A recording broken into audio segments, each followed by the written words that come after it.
Adam លោកជំទាវសមាជិកសមាជិការាជរដ្ឋាភិបាលគណៈធិបតីភ្ញៀវកិត្តិយសសមាជិកសមាជិកានៃអង្គមហាសន្និបាតវិសាមញ្ញកាយរដ្ឋកម្ពុជាជាទីមេត្រីថ្ងៃនេះខ្ញុំមានសេចក្តីសោមនស្សដែលបានចូលរួមក្នុងពិធីបិទមហាសន្និបាតវិសាមញ្ញកាយរដ្ឋកម្ពុជាជាតិកម្ពុជាដែលបានប្រព្រឹត្តទៅរយៈពេល2ថ្ងៃប្រកបដោយជោគជ័យនិងទទួលបានលទ្ធផលគួរជាទីមោទនៈហើយខ្ញុំនិងភរិយាក៏សូមថ្លែងអំណរគុណចំពោះការផ្ដល់កិត្តិយសដល់រូបខ្ញុំនិងភរិយាដែលជាគរុគុណនៃកាយរដ្ឋជាតិកម្ពុជាហើយខ្ញុំក៏សូមអបអរសាទរនៅសមិទ្ធផលដែលកាយរដ្ឋកម្ពុជាជាតិកម្ពុជាបានសម្រេចបាននាពេលកន្លងមកហើយអង្គុយមិញចង់ភ្ញាក់ព្រោះធម្មតាធ្លាប់តែឃើញសិស្សនៅតាមសាលាផ្ទះដៃ3ដងដល់ថ្ងៃនេះឃើញសិទ្ធិនាយកសិទ្ធិថ្នាក់រដ្ឋលេខាធិការអនុរដ្ឋលេខាធិការផ្ទះដៃបងប៉ុន្តែខ្លាំងជាងក្មេងៗទៀតគូសាខ្ញុំគាត់ងាកមកមិញគាត់ថាកាយរដ្ឋនារីចាញ់កាយរដ្ឋជាតិត្រង់ប៉ុណ្ណឹងត្រង់ផ្ទះដៃ3ដងចឹងសូមអបអរសាទរចំពោះសមិទ្ធផលនេះ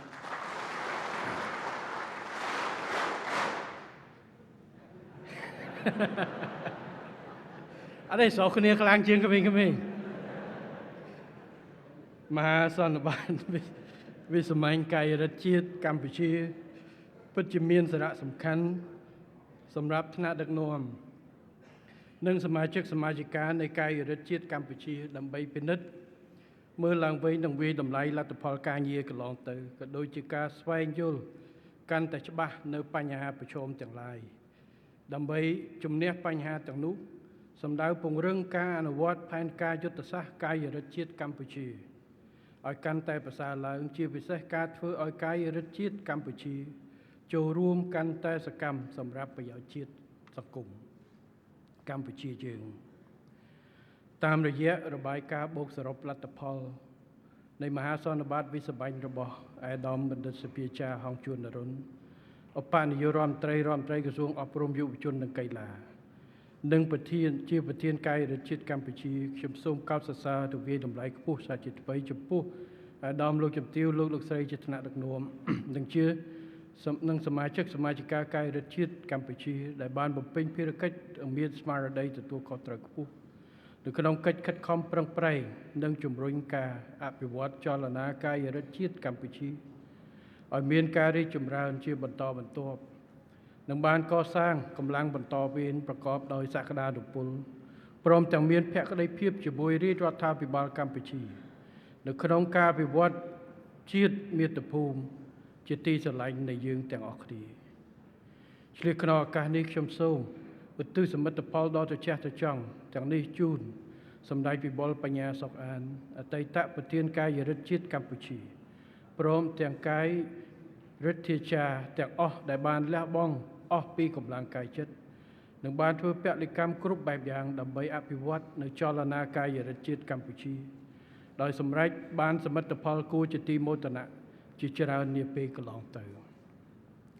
ជាសាវតាកាយរដ្ឋជាតិកម្ពុជាត្រូវបានបង្កើតដំបូងក្នុងឆ្នាំ1934ដោយមានឈ្មោះថាអង្គការខេមរៈកាយរដ្ឋកម្ពុជា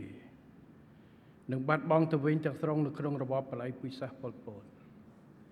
ក្រោមការផ្ដួចផ្ដើមនិងការជំរុញពីសម្ដេចអគ្គមហាសេនាបតីតេជោហ៊ុនសែនចលនាកាយរដ្ឋជាតិបានចាប់ផ្ដើមបដិសន្ធិឡើងវិញបន្ទាប់ពីជួបពិភាក្សាគ្នារវាងសម្ដេចតេជោនិងលោកគឹមគូយ៉ុងអតីតនាយកកាល័យអង្គការពិភពលោកនៃចលនាកាយរដ្ឋប្រចាំតំបន់អាស៊ីប៉ាស៊ីហ្វិកនៅថ្ងៃទី8កក្កដា1999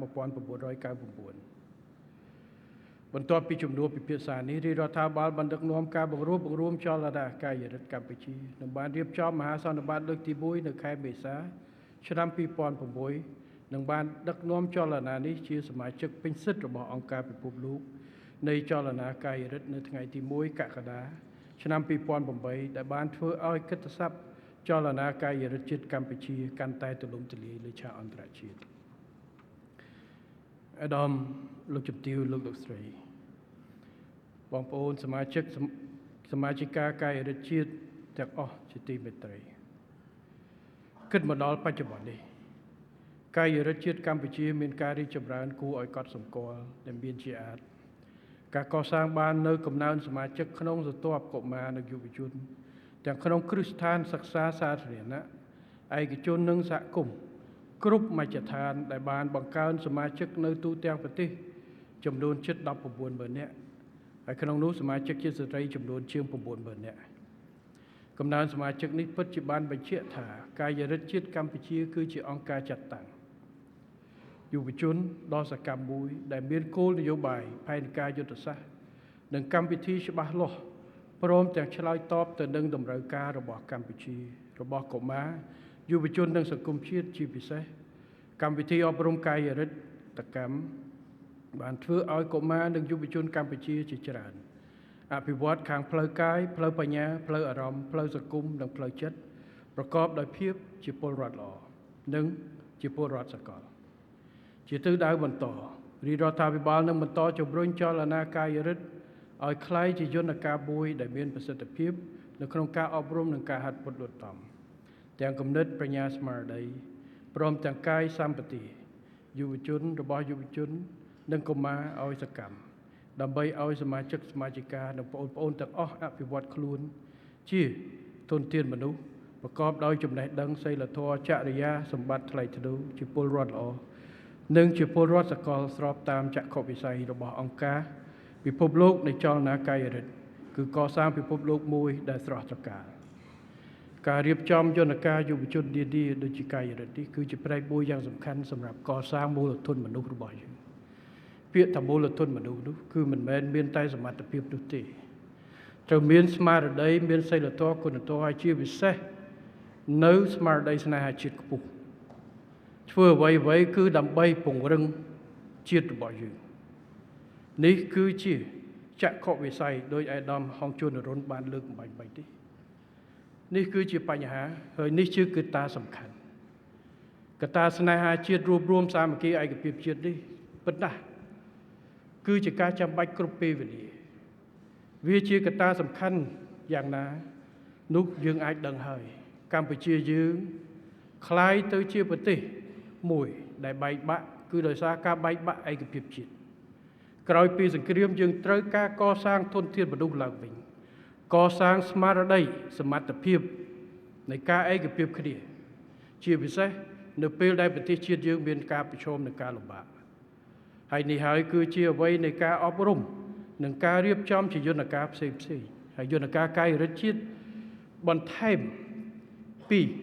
យន្តការអប់រំទូទៅវាជាគំរូមួយនៃការបំផុសនៅស្មារតីនៃការស្ម័គ្រចិត្តបានន័យថាមិនត្រឹមតែបានផលពីសង្គមក្នុងការរៀនសូត្របណ្ដុះបណ្ដាលផលពីសង្គមនៅក្នុងការទទួលបាននូវឱកាសរស់នៅក្នុងសន្តិភាពមានការអភិវឌ្ឍនោះទេ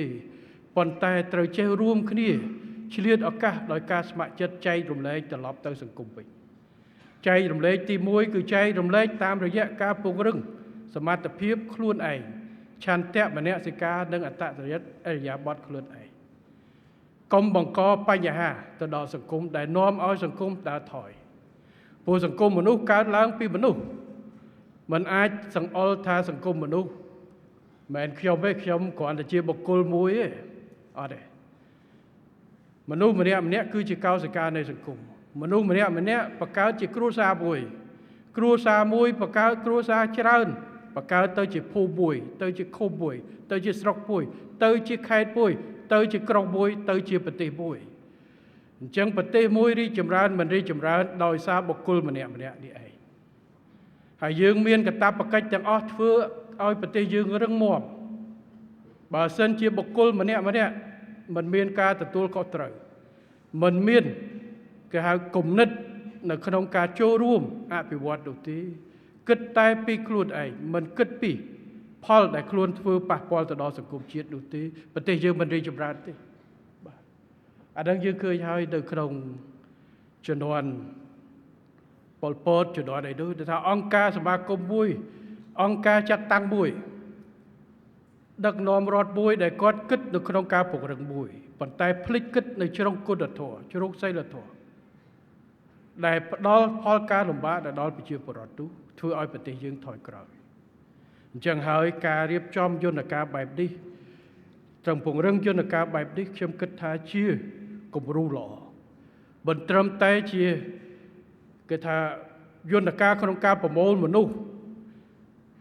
ឬមួយក៏សមាជិកត្រឹម19,000 នាក់នេះដើម្បីធ្វើសកម្មភាពនោះទេប៉ុន្តែវាជាគំរូសម្រាប់ឲ្យអ្នកផ្សេងទៀតនៅក្នុងការចូលរួមបើកូនម្នាក់ជាសមាជិកកាយរដ្ឋទទួលបានការអប់រំទទួលបានការបណ្ដុះបណ្ដាលទទួលបានគេថាអរិយាប័ត្រមួយដែលល្អគាត់ទៅដល់ផ្ទះវិញអាចជះឥទ្ធិពលទៅដល់ប្អូនជាគំរូទៅដល់ប្អូនរបស់គាត់ជាគំរូទៅដល់មិត្តរបស់គាត់ជាគំរូទៅដល់អ្នកផ្សេងនេះគឺជាកិច្ចការសំខាន់កែពុត្រាផងលោកបាទ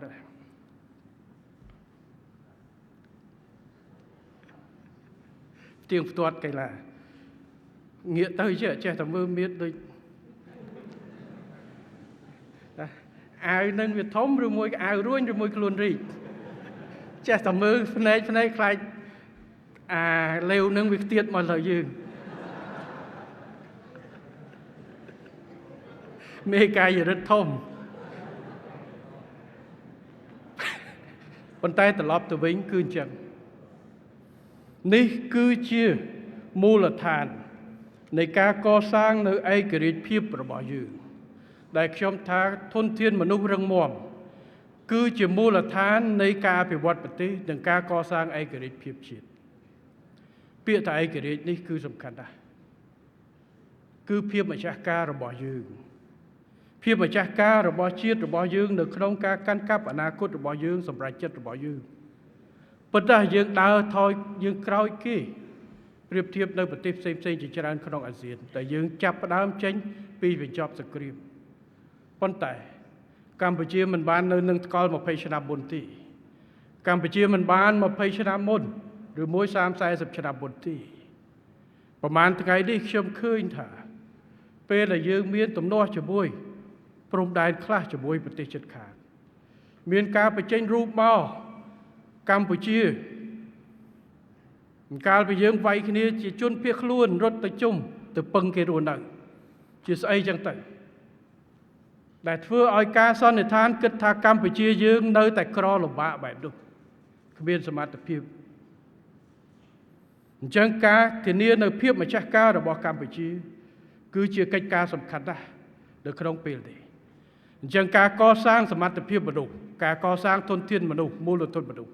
ការកសាងមូលដ្ឋានហិរញ្ញគឺថា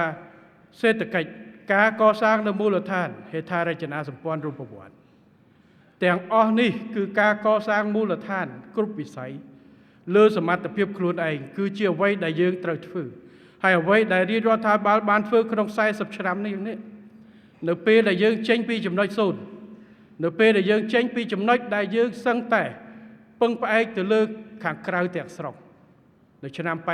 80ទាំងសេដ្ឋកិច្ចទាំងការរៀបចំអីផ្សេងរហូតមកដល់ឥឡូវយើងអាចម្ចាស់ការនៅក្នុងការរៀបចំគោលនយោបាយរៀបចំផែនការនិងកិច្ចការងារអនុវត្តខ្លួនឯងបាននេះការកសាងហេដ្ឋារចនាសម្ព័ន្ធផ្ទៃក្នុងរបស់យើងគឺយើងបានធ្វើនេះហើយគឺជាអ្វីដែលយើងធ្វើជាប្រចាំគឺដាក់គោលដៅនៅក្នុងការការពារឯករាជ្យនិងភាពម្ចាស់ការរបស់កម្ពុជាដែលយើងអាចពឹងដង្ហើមខ្លួនឯងរស់នៅពេលដែលចាំបាច់នេះគឺជាអ្វីដែលយើងបានធ្វើជាបន្តបន្ទាប់ជាក់ស្ដែងនៅពេល COVID-19 ផ្ទុះប្រទេសទាំងអស់បានបិទផ្ដាច់សមត្ថភាពនៃធនធានមនុស្សរបស់យើងនៅក្នុងវិស័យសុខាភិបាលដែលយើងបានកសាងសមត្ថភាពនៃហេដ្ឋារចនាសម្ព័ន្ធរបស់យើងមានពេទ្យមានទីតាំងជាច្រើនដែលអាចឲ្យយើងដោះស្រាយបញ្ហាបានភ្លាមៗនៅពេលថ្មីនេះបងប្អូនជាច្រើនបានភ្ញាក់មិនមែនតែអ្នកនៅក្រៅប្រទេសទេអ្នកនៅក្នុងប្រទេសបានភ្ញាក់នៅពេលដែលកម្ពុជាសម្រេចម្ចាស់ការខ្លួនឯងនៅក្នុងការធានាផ្គត់ផ្គង់អគ្គិសនីនិងអ៊ីនធឺណិតដោយខ្លួនឯងដោយមិនចាំបាច់ទិញមកពីថៃមនុស្សច្រើនភ្ញាក់ខ្ញុំឃើញបងស្រីម្នាក់នៅញូហ្សេឡង់គាត់បង្ហោះ TikTok ខ្ញុំមើលល្ងាចពេញគាត់ថាពេលយើងផ្ដាច់ឈប់ទិញអ៊ីនធឺណិត ពីប្រទេសថៃភ្លើងពីប្រទេសថៃគាត់ចូលទៅធ្វើការកន្លែងគាត់មានជនជាតិឡាវហើយជនជាតិថៃធ្វើការជាមួយគ្នាចូលទៅដល់ភ្លាមជនជាតិឡាវសួរមកសួរហេឮសូរខាងថៃផ្ដាច់ភ្លើងកម្ពុជាមិនហើយល្ងិតឈឹងហ្មងគាត់ប្រាប់ទៅវិញដោយការអស់សំណើចគាត់ថាមានថៃផ្ដាច់មកកម្ពុជាតាឈប់ទិញហើយអត់មានបញ្ហាមិត្តភ័ក្តិរបស់គាត់ប្រហែលអ្នកទៀតធ្វើការជាមួយគ្នាជាជនជាតិថៃក៏គាត់ថាសុំទោសថៃផ្ដាច់តិចការលំបាកដល់កម្ពុជាគាត់ថាអត់ទេកម្ពុជាយើងមានភ្លើងប្រើគ្រប់អត់បញ្ហាការសម្រេចចិត្តរឿងភ្លើងរឿងអ៊ីនធឺណិតនេះគឺជាការចាំបាច់មិនមែនបានន័យថាកម្ពុជាផ្ដាច់ទំនាក់ទំនងរវាងកម្ពុជាថៃនោះទេសម្ដេចតេជោ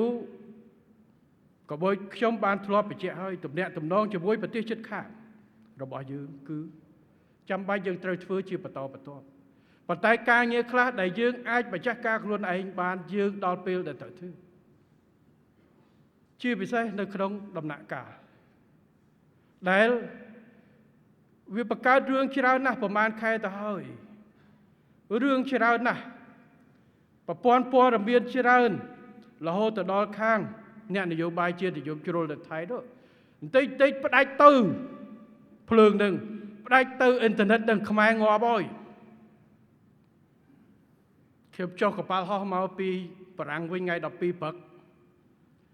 អញ្ចឹងយប់ឡើងម៉ោង12ថ្ងៃ12យើងកាត់ផ្ដាច់តែម្ដងថាឥឡូវខ្ញុំដាក់សារមួយថាកុំអោយពិបាកខាងភាគីថៃពិបាកសម្រេចចិត្តថាត្រូវកាត់ឬមិនកាត់កាត់ពេលណាឬមួយក៏ក្រុមហ៊ុនកន្លែងចរចាកងត្រាចុះឡើងឥឡូវទៅកាត់ម៉ោង12បងទៅបាទអ៊ីនធឺណិតនៅក្នុងការធានាដើម្បីបញ្ជាក់នៅការធានាម្ចាស់ការខ្លួនឯងកុំឲ្យរឿងមួយនេះវាបង្កើតនូវភាពសពិចសពិលទាំងកម្ពុជាក៏មិនដឹងទៅណាខាងប្រទេសថៃក៏ទៅណាវាធ្វើឲ្យប្រជាជននិងប្រជាជនយករឿងហ្នឹងមកនិយាយចោះឡើងវាធ្វើឲ្យប្រជាជននិងប្រជាជននៅមងសៅជាមួយគ្នារហូតដោយសាររឿងអ៊ីនធឺណិតនិងអគ្គិសនីប៉ុន្តែពេលជាមួយគ្នាខ្ញុំក៏គិតថាបងប្អូនប្រជាជនខ្មែរច្រើនណាស់អត់ដឹងថាយើងមានសមត្ថភាពផ្គត់ផ្គង់ខ្លួនឯងគិតថាមែនគេគម្រាមយើងមិនមាត់ប្រហែលជាយើងខ្លាចគេកាត់បាទខ្ញុំជឿឥឡូវប្រហែលអ្នកនៅនេះនៅក្នុងនេះដែលមុននឹងយើងផ្ដាច់នៅក្នុងអត់ដឹងថាយើងមានសមត្ថភាពផ្គត់ផ្គង់អ៊ីនធឺណិតហើយនឹងអគ្គិសនី 100% ខ្លួនឯងហើយព្រួយបារម្ភខ្លាចថៃកាត់ផ្ដាច់យើងអស់ភ្លើងប្រើនៅទិសខាងលិចមើលប្រហែលអ្នកនិយាយត្រង់មើលលើកដៃមើលច្រើនដែរយើងដឹងថាយើងមានភ្លើងព្រោះយើងធ្វើវិរិយអគ្គិសនីធ្វើអីប៉ុន្តែមិនដឹងថាគ្រប់ទេមែនទេឥឡូវដល់ពេលហ្នឹងយើងបញ្ជាក់ទៅយើងមានគ្រប់គ្រាន់នៅក្នុងការធានា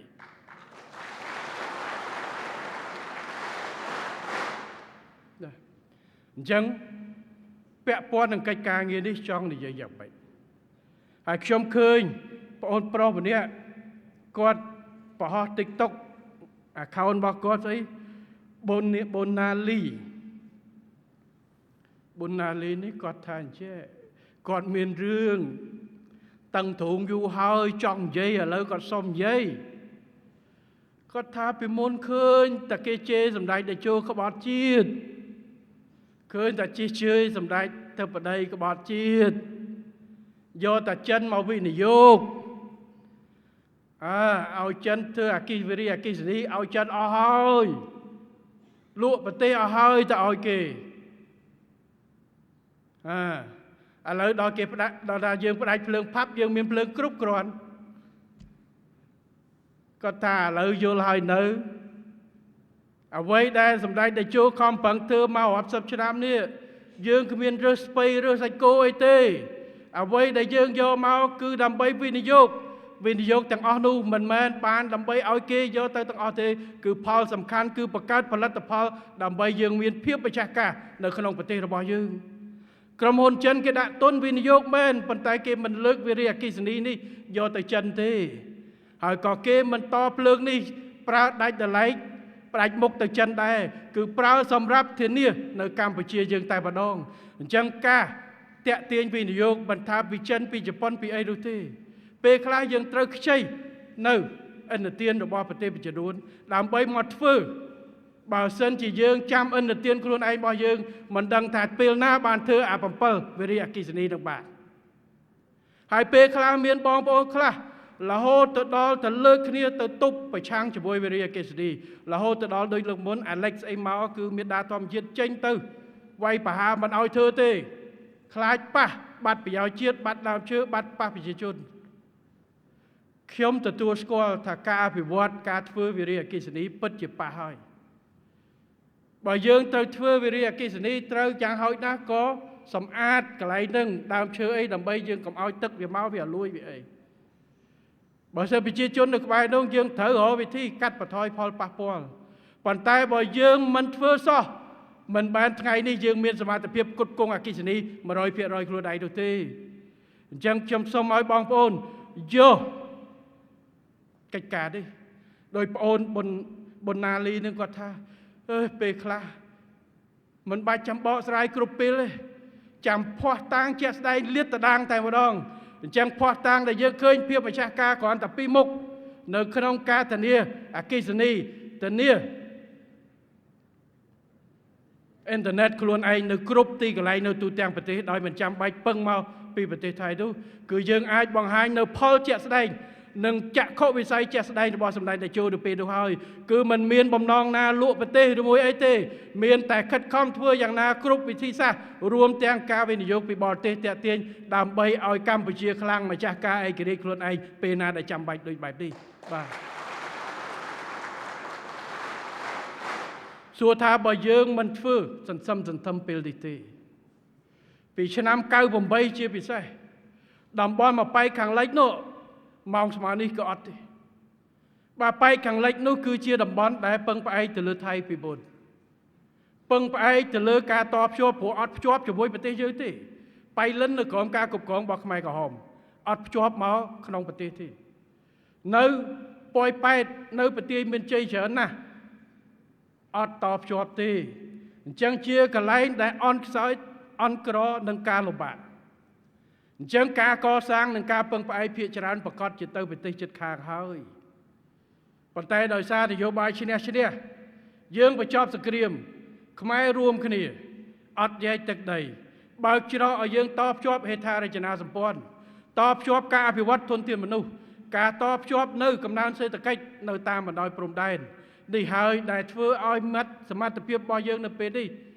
ទោះបីជាមានការគម្រាមកំហែងយ៉ាងណាក៏ដោយយើងអាចឈរខ្លួនឯងបានដោយគ្មានពឹងផ្អែកដង្ហើមអ្នកណានេះគឺជាការពិតនេះគឺជាផលនៃសន្តិភាពនយោបាយឈ្នះដែលយើងបានផលមកពេលនេះគឺជាការពិតដែលខ្មែរយើងបាទ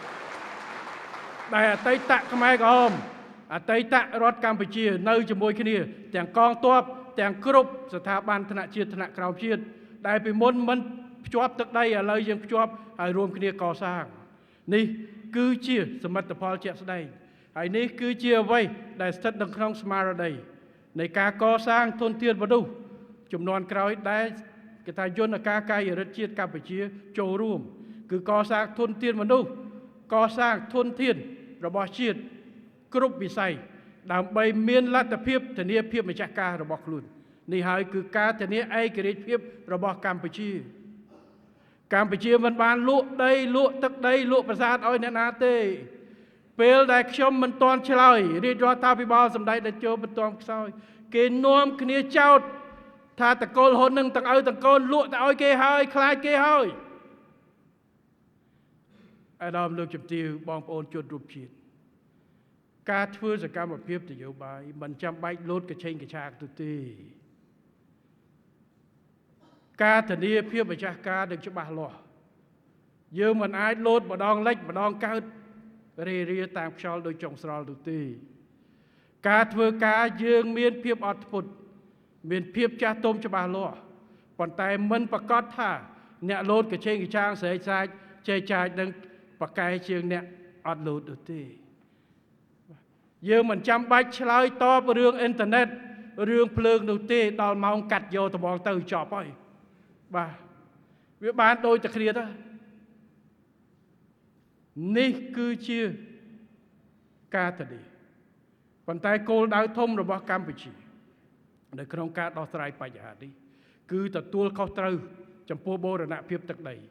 ទទួលខុសត្រូវចំពោះឧត្តមប្រយោជន៍ជាតិនិងប្រជាជនទទួលខុសត្រូវចំពោះកិត្តិយសជាតិនិងប្រជាជននិងប្រទេសជាតិរបស់យើងនៅលើឆាកអន្តរជាតិនេះហើយគឺជាអ្វីដែលរាជរដ្ឋាភិបាលបាននិងកំពុងធ្វើហើយនឹងបន្តធ្វើទៅថ្ងៃអនាគតហើយសូមឲ្យបងប្អូនប្រជាពលរដ្ឋយើងទាំងអស់មន្ត្រីរាជការទាំងអស់សូមជឿទុកចិត្តទៅលើរាជរដ្ឋាភិបាលនៅក្នុងការដោះស្រាយបញ្ហាលំបាកមួយនេះធ្វើយ៉ាងណាដើម្បីការពារបូរណភាពទឹកដីរបស់យើងនិងឧត្តមប្រយោជន៍ជាតិនិងប្រជាជនរបស់យើងសូមបន្តជឿទុកចិត្តរបស់យើង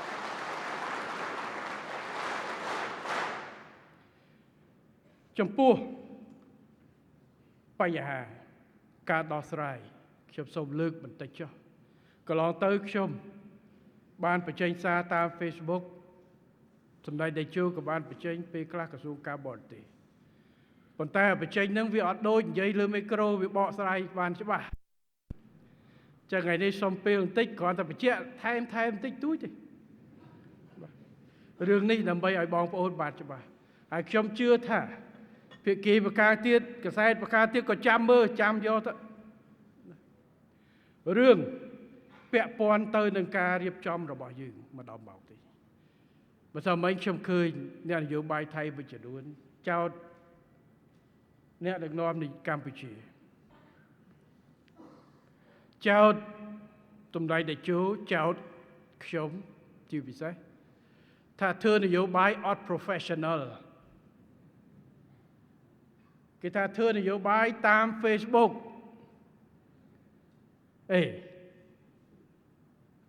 ស្អីចេះស្អីទៅអ្នកនយោបាយធ្វើនយោបាយអត់ professional ចង់និយាយយ៉ាងម៉េចគេចង់និយាយថាស្អីជជែកគ្នា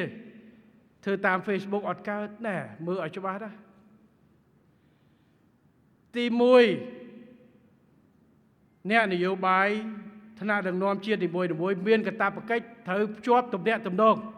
គេថាឆ្លើយឆ្លងជាមួយប្រជាពលរដ្ឋគ្រប់ពេលវេលាដើម្បីឲ្យគាត់ជាពិសេសពេលដែលស្ថានភាពលំបាកมันអាចសង្ងំសុខនោះទេយកហេតុផលថាអត់មានវិធីជួបអត់ទេអញ្ចឹងមេដឹកនាំនយោបាយនីមួយៗត្រូវឆ្លើយឆ្លងពីអតីតកាលគេឆ្លើយឆ្លងតាមកសែតសរសេរបោះពុំឬមួយក៏ក្រោយមកមានវិទ្យុមានទូរទស្សន៍សម័យ social media នេះសម័យ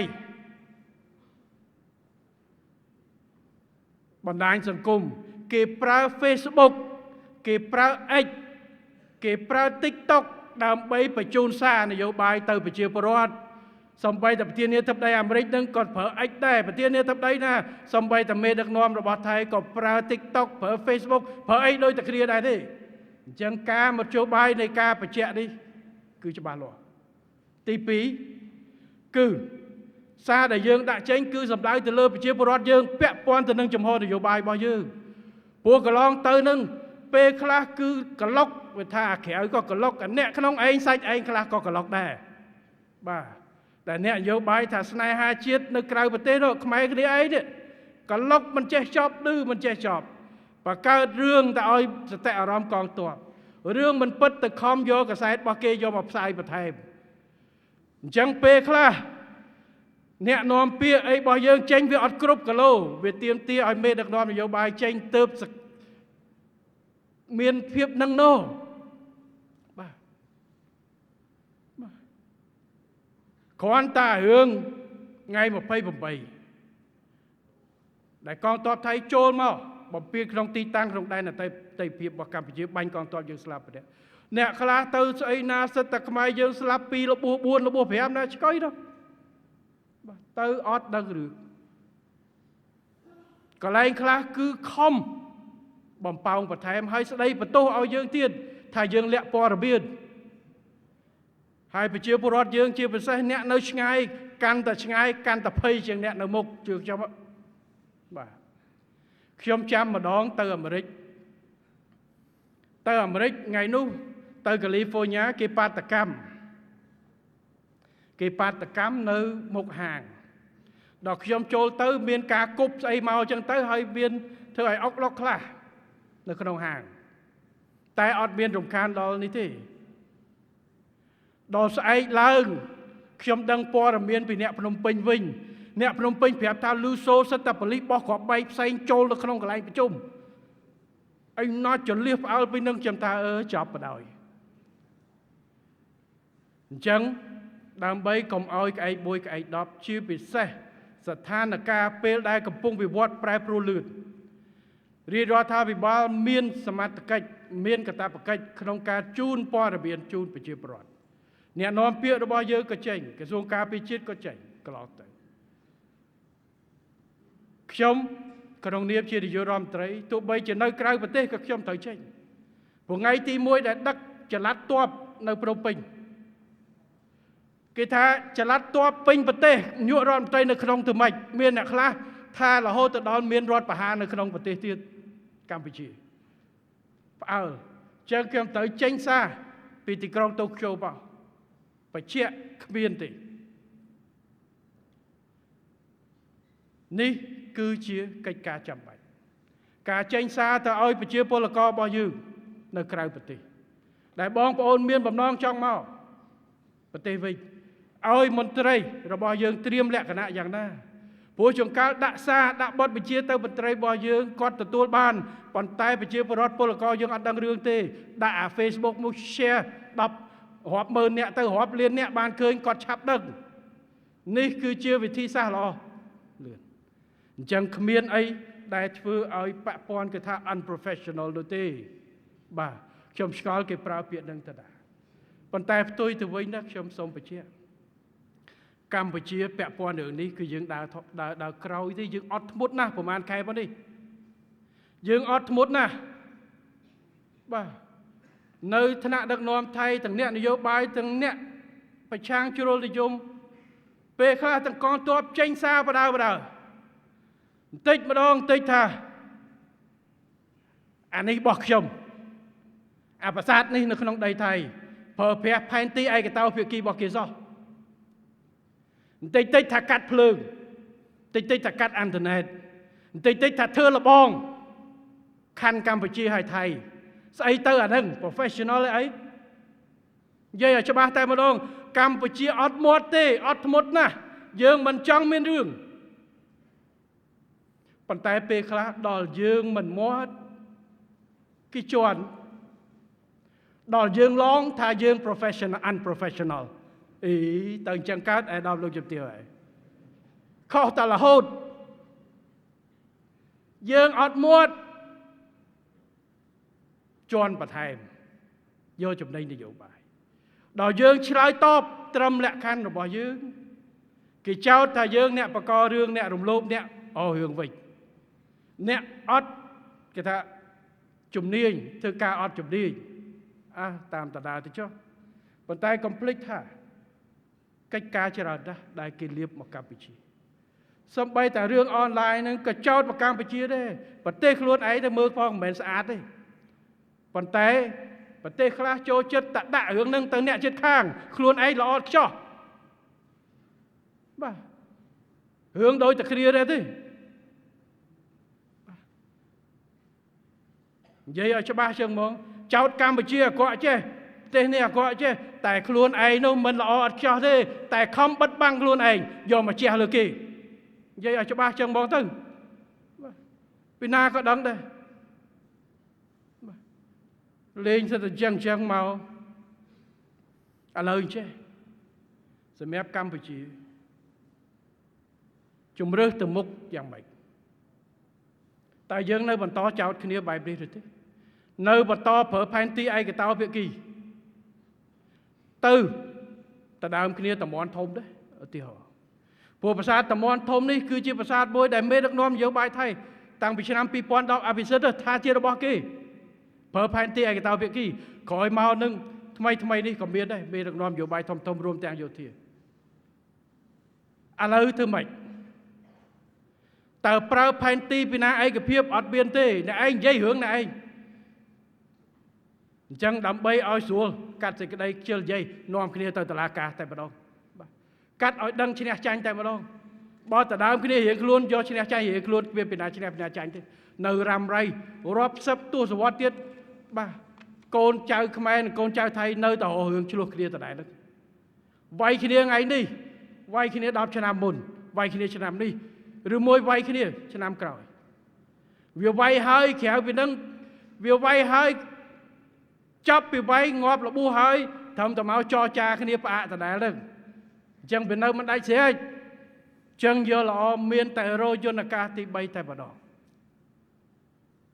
ហេតុអីបានជាកម្ពុជាទៅ ICJ អាដាមលោកជំទាវអស់លោកស្រីខ្ញុំសូមបញ្ជាក់បន្តិចថាជំហររបស់កម្ពុជាទៅ ICJ នេះអត់រាថយទេកន្លងទៅមានសារព័ត៌មានជាច្រើនគិតថាកម្ពុជាប្រកាសថ្ងៃ2យើងប្រកាសថ្ងៃ1ចេញសារជាជំហររបស់កម្ពុជារាជរដ្ឋាភិបាលថ្ងៃ2យើងឆ្លងសមាជនៅក្នុងសមាជនោះគឺខ្ញុំប្រកាសពីជំហររបស់កម្ពុជាដែលនាំយកបញ្ហានៅប្រាសាទតាមាន់ធំប្រាសាទតាមាន់តូចប្រាសាទតាកបីនឹងតំបន់មុំ3ទៅតុលាការ ICJ ដើម្បីដោះស្រាយហើយព្រមមានការគ្រប់គ្រងជាឯកច្ឆន្ទពីសភានិងព្រឹទ្ធសភានៅក្នុងសមាជរួមលើកទី1ជាប្រវត្តិសាស្ត្រយើងគ្មានជំហរដោះស្រាយបញ្ហានេះដកថយពីកិច្ចការងារនេះទេយើងនៅរក្សាជំហរដដែលតាំងពីថ្ងៃនោះមកនេះគឺជាការពិតហើយចន្លោះពីថ្ងៃនោះរហូតដល់ថ្ងៃ16ដែលយើងដាក់ផ្ទាល់ដៃមានការបកស្រាយច្រើនណាស់តែយើងមិនមាត់តែយើងចាំបាច់អីទៅឆ្លើយតបនៅការនេះជាប្រចាំអ្នកនាំពាក្យយើងចេញបញ្យលអីហើយប៉ុន្តែអ្វីដែលសំខាន់យើងធ្វើសកម្មភាពជាក់ស្ដែងអាដាមលោកជំទាវលោកស្រីអញ្ចឹងខ្ញុំសូមបញ្ជាក់ឲ្យបងប្អូនបានឃើញហើយកម្ពុជាមិនបានត្រឹមតែនិយាយទេក្នុងរយៈពេល2សប្តាហ៍គត់ក្រោយពីយើងប្រកាសជាផ្លូវការតុលាការរបស់យើងក្រសួងការបរទេសរបស់យើងបានផ្ញើលិខិតជាផ្លូវការទៅ ICJ តែម្ដងបានន័យថាកម្ពុជាអត់ដកថយទេពីការប្រើប្រាស់យុទ្ធការតុលាការយុត្តិធម៌អន្តរជាតិដោះស្រាយបញ្ហាទាំង4នេះសូមជឿឲ្យច្បាស់នេះជាគោលការណ៍របស់យើងគឺសួរតើហេតុអីយូរម៉េចអាដាមលោកជំទាវគ្រាន់តែ2នាក់អ្នកផ្ទះចិត្តខាងណាគ្រាន់តែចង់ប្តឹងផ្ដាល់គ្នារឿងព្រំដីណាយ៉ាងហើយណាមិនមែនសម្រាប់ថ្ងៃនឹងស្អែកទៅប្តឹងព្រាបទេយ៉ាងហើយទៅរកមេធាវីទៅរកឯកសារសិនទៅប្តឹងយ៉ាងហើយតែមិនបន្តិចដែរតម្រាំកិច្ចការងាររួមចាំបាច់សំខាន់សម្រាប់ប្រទេសជាតិដែលយើងត្រូវធ្វើហើយ2អាទិត្យនេះលឿនហើយប៉ុន្តែសំខាន់ហេតុអីបានជាយើងចាំថ្ងៃ15វិច័យដនចំថ្ងៃទី15មិថុនា1962បើនិយាយត្រង់ទៅក៏វាជាការចៃដន្យប៉ុន្តែវាអាចជាប្រណូលល្អសម្រាប់កម្ពុជាដែរដែលកម្ពុជាឈ្នះក្តី63ឆ្នាំដោយសារការកំណត់កិច្ចប្រជុំទ្វេភាគីរបស់យើង JBC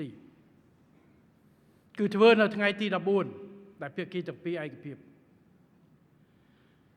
មូលហេតុអីបានជាយើងអត់បញ្ជូនទៅមុន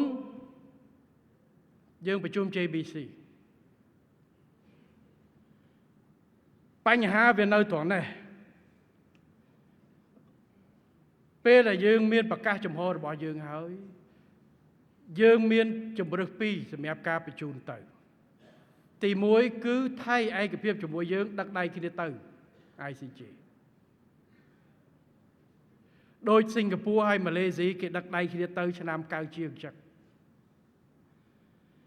ថ្ងៃទី6ខែមិថុនាអាដាមប្រាក់សកុនបានបញ្ជូនលិខិតផ្លូវការទៅថៃទៅរដ្ឋមន្ត្រីការបរទេសថៃដើម្បីប្រមូលគាត់ជាផ្លូវការពួកកន្លងទៅយើងឃើញតែគេប្រកាសតាមទូរទស្សន៍វាអត់ត្រូវគេចេញមកគេថាអញ្ចេះតាមទូរទស្សន៍តាមអីវាអត់ត្រូវតតែអង្គុយទល់មុខគ្នាឬមួយមានការឆ្លើយឆ្លងជាលាអក្សរបានគេយកជាការអានឹងការទូអញ្ចឹងថ្ងៃ6ថ្ងៃ2យើងសុំសភាឯកភាពយើងចាប់ផ្ដើមធ្វើការរហូត ដល់ថ្ងៃ6យើងបញ្ជូនលិខិតមួយទៅឲ្យរដ្ឋមន្ត្រីការបរទេសថៃដើម្បីឆ្លើយតបថាតើគាត់ទៅជាមួយយើងអត់តែក៏អត់បានទាន់ឆ្លើយទេអញ្ចឹងយើងរងចាំនៅថ្ងៃ24នេះ14នេះទល់មុខគ្នាតែម្ដងសួរតែម្ដងបាទដើម្បីបញ្ជាក់ចំហព្រោះបើយើងបញ្ជូនទៅម្នាក់ឯង ICJ គេសួរមកវិញមានសួរគេអ្នកទៀតទៅសួរពេលណាគេឆ្លើយអត់អានឹងរឿងវាអញ្ចឹងពេលដែរថៃផ្ដល់ចម្លើយតែគេបដិសេធឲ្យរឿងយុត្តិធម៌តាំងពីឆ្នាំ60អានេះវាស្មើនឹងចម្លើយបដិសេធកម្ពុជាបានបន្តនីតិវិធីដោយប្តឹងជាឯកតោភាគីទៅតុលាការអន្តរជាតិអត់ចាំយូរទេថ្ងៃបន្ទាប់ដឹងតែម្ដងបាទហើយយើងអត់ចាំបាច់យូរសញ្ញេឲ្យប៉ាំងមន្ត្រីយើងជិះកប៉ាល់ហោះទៅទីក្រុងបែលហ្សិកយកលិខិតនេះទៅឲ្យទូតយើងនៅបែលហ្សិកព្រោះបែលហ្សិកយើងអត់មានទូតនៅហូឡង់ទេយើងមានទូតនៅបែលហ្សិកនៅវេស្ថាននៅបែលហ្សិកដែលប្រចាំការនៅហូឡង់អញ្ចឹងយើងហៅថាទូតរាជាណាចក្រកម្ពុជាប្រចាំប្រទេសហូឡង់មាននិវេសនដ្ឋាននៅទីក្រុងបែលហ្សិកអញ្ចឹងយើងបញ្ជូនទៅឲ្យលោកជំទាវទូតថ្ងៃច័ន្ទបានគេធ្វើការព្រឹកឡើងយើងណាត់គេមកបណ្ដប់កន្លះទៅអង្គុយចាំគេហុចអានឹងផ្ទាល់ដៃឲ្យគេបាទប៉ុន្តែជាច្បាប់របស់គេមិនអាចឲ្យគេសុំមិនអនុញ្ញាតឲ្យថតបង្ហោះរូបភាពមន្ត្រីគេទេបានអត់មានប៉ុន្តែមន្ត្រីរបស់យើងយកទៅយើងមានបាទប៉ុន្តែយើងបានផ្ដល់ឲ្យទៅហើយទៅដល់កន្លែងនោះបាទហើយពីណាមិនជឿទូទៅសួរគេទៅបាទព្រោះយើងត្រូវគោរពលក្ខខណ្ឌបទបញ្ជាផ្ទៃក្នុងរបស់គេមិនឲ្យថតពាក់ព័ន្ធជាមួយរូបមន្ត្រីរបស់គេនោះទេរឿងតែប៉ុណ្្នឹងច្បាប់របស់គេយើងត្រូវគោរពប៉ុន្តែអ្វីដែលយើងយកទៅគឺយកទៅហើយត្រង់ថាឆ្ងាញ់ត្រង់ថាអាយើងសារដែលខ្ញុំដាក់បញ្ជូនលិខិតថ្ងៃ15នោះខ្ញុំដាក់ថាលិខិតផ្លូវការបានបញ្ជូនទៅទូតរបស់យើងនឹងត្រូវបកគលដោយដៃមានអ្នកអាឆ្លៀតចេញមកទៀតអត់ជឿថាបញ្ជូនទៅខ្លះថាអុយបញ្ជូនលិខិតចឹងតាមប៉ុស្តិ៍ចឹងបាទខ្ញុំសរសេរសម្រាយទាំងអស់ហ្មងទៅមន្ត្រីកាន់ជីកប៉ាល់ហោះទៅដល់ពីណាធ្វើទៅកុំអោយពិបាកវាពិបាកអាសាច់អីហ្នឹងតាមផ្ចាញ់គ្នាឯងរហូតម៉ោងថាផ្ចាញ់នយោបាយរឿងអីផ្សេងរឿងចុះអាម៉ោងដែលគេគ្រប់គ្នាជាតិទាំងមូលជាមួយគ្នាដើម្បីការពារអធិបតេយ្យបូរណភាពទឹកដីនៅមានឆ្លៀតឌឺដងកេងចំណេញនយោបាយទៀតប៉ុន្តែទម្លាប់អ្នកនយោបាយនោះបច្ចុប្បន្នមិនខុសពី2008 2011ទេបងប្អូនកត់សម្គាល់ឲ្យចាំទៅបាទភ័ស្តុតាងច្បាស់កលែតចង់ឈ្នះចាញ់បង្កើតរឿងទាហានរឿងអីរបស់យើងបាក់ទឹកចិត្តអីផ្សេងឥឡូវសំបីតែយើងបង្កើតដល់ពេលទីបំផុតយើងយកទៅដាក់គេចេញមកយកបងគេថាកុំតែគេស្រែកយើងមិនដាក់ទេចប់ទៀតអើយខ្ញុំហត់ប៉ុន្តែខ្ញុំសរសើរឆ្លាតណាស់បងប្អូនអើយបាទជេរយើងរហូត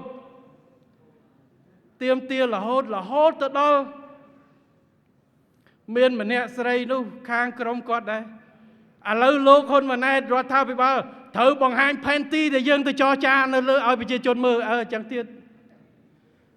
បង្ហាញឯកសារទាំងអស់ហ្មងទៅមិនបាច់ទៅចរចាមិនបាច់ចាំនេះមុនចរចាបង្ហាញទាំងអស់ភាគីមកខាងទៀតគេឃើញបាត់ទៅហើយបាទខ្ញុំពេលខ្លះបងប្អូនហើយខ្ញុំមិនមែនយកវេទិកានេះទេប៉ុន្តែសូមឲ្យបងប្អូនអ្នកនយោបាយមួយចំនួនគិតពីប្រយោជន៍ជាតិផងរដ្ឋាភិបាលធ្វើនេះដើម្បីជាតិយើងទាំងមូលណាដើម្បីបូរណភាពទឹកដីរបស់យើងចង់ឈ្នះក្តីដោយមិនបង្ហូរឈាមនៅលើសមរភូមិបានជាយើងប្តឹងទៅ ICJ ទុកឱកាសឲ្យមន្ត្រីរបស់យើងជាតិរបស់យើងធ្វើកិច្ចការងារនេះដោយទទួលខុសត្រូវដើម្បីប្រមូលផ្ដុំគ្នាការពារផលប្រយោជន៍ស្របច្បាប់របស់យើងផងផលប្រយោជន៍នយោបាយរបស់អស់លោកកុំគៀគ្រប់ពេលពេកបង្កើតនៅភាពសពេចសពិលបែកបាក់ជាតិទីក្រុងរបស់យើងសូមឲ្យរួមគ្នាដើម្បីហើយខ្ញុំសូមសរសើរអ្នកដែលរិះគន់មួយចំនួនគាត់ដឹងពេលវេលានេះប្អូនមួយស្អីសុធាឈិនទៅនោះ វិភាគជេរប៉ុន្តែដល់ពេលយើងធ្វើសកម្មភាពត្រឹមត្រូវគេចេញមកទទួលស្គាល់ដែរនេះជាគំរូបែរជាអ្នកនយោបាយចាស់ភាសាអាយុ80ឆ្នាំប្រហែលថ្ងៃទៀតប្រហែលខែទៀតទៅជាប្រកាន់ចំហបែបនេះវាយតែគ្នាឯងទៅវិញនេះគឺជាការពិតសូមសរសើរក្មេងៗបាទដែលមានស្មារតីជាតិនិយមស្មារតីទទួលស្គាល់ការពិតខុសដឹងខុសត្រូវដឹងពេលវេលាយើងមិនហាមឃាត់ទេមិនមែនឲ្យមកគ្រប់គ្រងទាំងអស់ទេប៉ុន្តែអាចនៅស្ងៀមក៏គ្មានពីណាថាកោដែរពេលខ្លះដើម្បីរក្សាគំនិតនិងទឹកចិត្តរួមរបស់យើងតែហ៊ានចិត្តផ្ទុះអាវុធហើយត្រៀមការពារបើសិនជាមានការឈ្លានពានទៅដល់លេនដ្ឋានជួរមុខហើយខ្វះខាតលើសខ្វះអីទិញទួចប្រមូលផ្ដុំគ្នាទៅកុំឲ្យមានការរាយចិត្តនៅក្នុងការពារទឹកដីវាធ្វើឲ្យស្លាប់របួសបើយើងមិនប្រមូលផ្ដុំគ្នាផ្ទុះអាវុធភាគីមកខាងកេតគេមិនអាណិតយើងទេគេនៅតែបាញ់យើងដដែលនិយាយឲ្យច្បាស់ចឹងមកទៅម៉ោងស្មើនេះតាហ៊ានចេញច្បាំងតាហ៊ានត្រៀមច្បាំងដើម្បីការពារបូរណភាពទឹកដីត្រូវមានការទុកចិត្តជាមួយគ្នាទឹកចិត្តធំណាស់សាមគ្គីឯកភាពជាតិលើសខ្វះត្រីងៀតលើសខ្វះមីលើសខ្វះស្អីចាំនិយាយគ្នាក្រោយក្រសួងការពារជាតិខិតខំធានាផ្គត់ផ្គង់គ្រប់បែបយ៉ាងកន្លែងខ្លះវាមិនបានល្អដូចកន្លែងខ្លះទេនៅលេនដ្ឋាននៅទីបញ្ជាការក្រោយវាបានល្អជាងនៅលេនដ្ឋានជួរមុខដែលយើងទិបនឹងបញ្ជូនកម្លាំងទៅមានតតង់ទិបជីកលេនដ្ឋានអាហាវាមិនងាយស្រួលទេអញ្ចឹងសូមកុំឲ្យរឿងលើសខ្វះបន្តិចបន្តួចយកមកជារឿងមើលបំណាំគ្នានៅពេលដែលហានិភ័យធំបំផុតគឺអាយុជីវិតរបស់កងទ័ពរបស់យើងភាពជោគជ័យរបស់កងទ័ពរបស់យើងនៅក្នុងការការពារទឹកដីអញ្ចឹងខ្ញុំសូមឲ្យបងប្អូនបាទទាំងអស់គ្នាដែលមានឈាមជ័រជាខ្មែរពិតប្រាកដបើថាមិនបាច់ចាំគាំទ្ររដ្ឋាភិបាលនោះទេសូមកុំចេញសារឬមួយធ្វើសកម្មភាពណាវាយបំបាក់នៅស្មារតីសាមគ្គីឯកភាពជាតិរបស់យើងនៅពីក្រោយកងទ័ពរបស់យើងហើយជាពិសេសកុំវាយបំបាក់សតិអារម្មណ៍កងទ័ពជួរមុខរបស់យើងឲ្យសោះនេះគឺសូមឲ្យរួមគ្នាបែបនេះពួកបើគាត់មានសតិអារម្មណ៍គាត់មិននឹងមូលគាត់នៅទីណាអារម្មណ៍នៅទីណាបាត់បង់ស្អីអាយុជីវិតបាត់បង់ទឹកដីអញ្ចឹងខ្ញុំសូមឲ្យបងប្អូនទាំងអស់អំពាវនាវឲ្យអ្នកនយោបាយទាំងអស់គ្រប់មជ្ឈដ្ឋានមិនថាអ្នកប្រឆាំងឬអ្នកគាំទ្រមិនថាអ្នកនៅក្នុងឬក្រៅប្រទេសទេសូមរួមគ្នាទៅម៉ោងស្មើនេះស្ថានភាពប្រែប្រួលមិនទាន់ចប់ទេស្ថានភាពប្រែប្រួលមិនទាន់ចប់ទេការចោទប្រកាន់ការលើកចំហផ្សេងទៅវានៅដដែលការចល័តរៀបចំលេនដ្ឋានផ្សេងរបស់កងទ័ពថៃដែលធ្វើរាល់ថ្ងៃទីទៀតខ្ញុំនិយាយ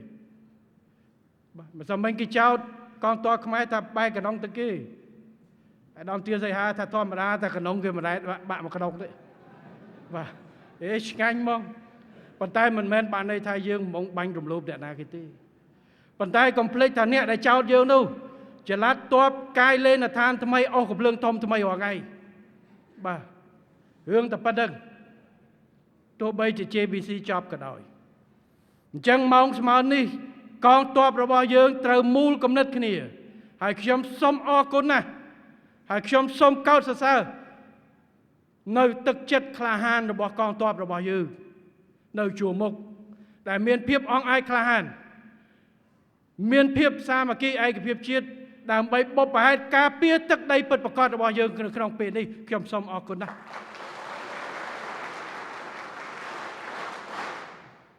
អ្នកវិភាគមួយក្បាលតពេនោះដំបូងឡើយថតរឿងទាហានយើងអត់បីជើងទៅជួរមុខទៅថតទៅទាហានយើងបីជើងគាត់មានតែគាត់ពាក់អាបីជើងផ្ទាត់របស់គាត់ធ្វើអីគាត់តាហ៊ានពីក្បាលដល់ជើងជើងយើងធានាទុសៀកភ្លើងមួកឯកសន្តាន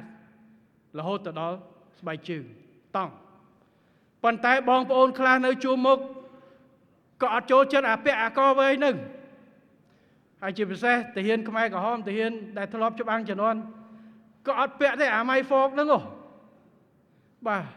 ហើយអាម៉ៃហ្វកមាន2ទៀត អាម៉ៃហ្វកមួយគឺស្បែកទាំងអស់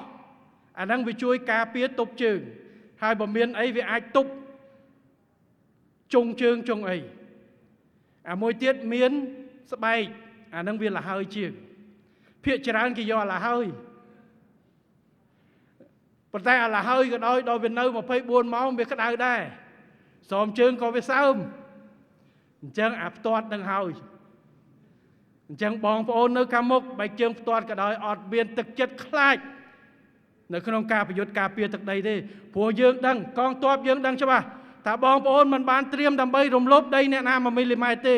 ប៉ុន្តែត្រៀមដាច់ខាតដើម្បីការពារទឹកដីយើងមិនឲ្យបាត់បង់1មីលីម៉ែត្រជាពិសេសការប៉ុនប៉ងឈ្លានពានដែលប្រើប្រាស់កម្លាំងប្រដាប់អាវុធនេះគឺជាទឹកចិត្តបងប្អូនយើងខ្ញុំសូមកោតសរសើរ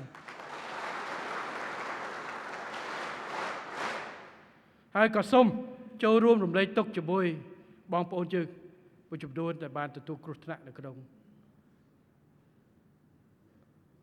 បំពេញបេសកកម្មកន្លងទៅមានអ្នកខ្លះឈឺប៉ុន្តែទោះជាយ៉ាងណាក៏ដោយយើងត្រូវខិតខំបំពេញកាតព្វកិច្ចរបស់យើងរៀងៗខ្លួនរាជរដ្ឋាភិបាលក្រសួងការពារជាតិកងទ័ពថ្នាក់ដឹកនាំគ្រប់ជាន់ថ្នាក់ធានាម្ចាស់ការនៅក្នុងការពង្រឹងប្រៀបច្បាប់ចរចាធ្វើការងារខាងការទូតបច្ចេកទេស JBC របស់យើងបូកជាមួយនឹងប្រើប្រាស់ច្បាប់អន្តរជាតិប៉ុន្តែត្រៀមលក្ខណៈការពារទឹកដីបើសិនជាមានការចាំបាច់ប្រើប្រាស់កម្លាំងយោធាកងទ័ពរបស់យើងត្រៀមលក្ខណៈគ្រប់បែបយ៉ាងដើម្បីប្រឈមបងប្អូនរបស់យើងខ្ញុំសូមយកឱកាសនេះទីមួយក៏ថ្លែងអំណរប្រគុណថ្វាយប្រគេនបដិជគុណព្រះថេរានុថេរៈគ្រប់ព្រះអង្គសូមថ្វាយព្រះមហាក្សត្រព្រះមហាក្សត្រីនៃយើងជូនសម្ដេចអាដាមលោកជំទាវលោកត្រីបងប្អូនជនរួមជាតិយើងទាំងអស់ដែលពេលនេះកន្លងមកនេះចាប់ពីថ្ងៃទី28មកបានបង្ហាញនៅស្មារតីជាតិនិយមស្មារតីស្នេហាជាតិពិតប្រាកដក្នុងការរួមគ្នាជាធ្លុងមួយទាំងអ្នកនៅក្នុងប្រទេសនិងនៅក្រៅប្រទេសដើម្បីផ្ដល់កម្លាំងចិត្តទៅដល់កងទ័ពជួរមុខរបស់យើងទៅដល់មន្ត្រីរបស់យើងដែលធ្វើការទាំងគណៈកម្មការព្រំដែនរបស់យើងទាំងមន្ត្រីការទូតរបស់យើងដែលនឹងចេញទៅធ្វើការនិងកំពុងធ្វើការយន្តការមុខព្រួញការទូតទាំងកងទ័ពកងកម្លាំងប្រដាប់អាវុធរបស់យើងជាពិសេសនៅខាងមុខតាមរយៈការផ្ដល់នៅការជួយកម្លាំងចិត្តគ្រប់បែបយ៉ាងគ្រប់រូបភាពការផ្ដល់នៅថវិកាផ្ដល់នៅគ្រឿងហូបផ្សេងរឿងមួយប៉ុន្តែសំខាន់បំផុតគឺមូលចិត្តមូលគំនិតគ្នានៅជាមួយកងទ័ពរបស់យើងដើម្បីការពារជាតិរបស់យើងហើយក្នុងប្រព័ន្ធបណ្ដាញសង្គមរបស់យើងនេះហើយគឺជាអ្វីហើយក៏អរគុណចំពោះការទុកចិត្តនិងជឿជាក់ទៅលើរាជរដ្ឋាភិបាលរបស់យើងនៅក្នុងការខិតខំដោះស្រាយបញ្ហានេះដោយទទួលខុសត្រូវដើម្បីការពារអធិបតេយ្យភាពនិង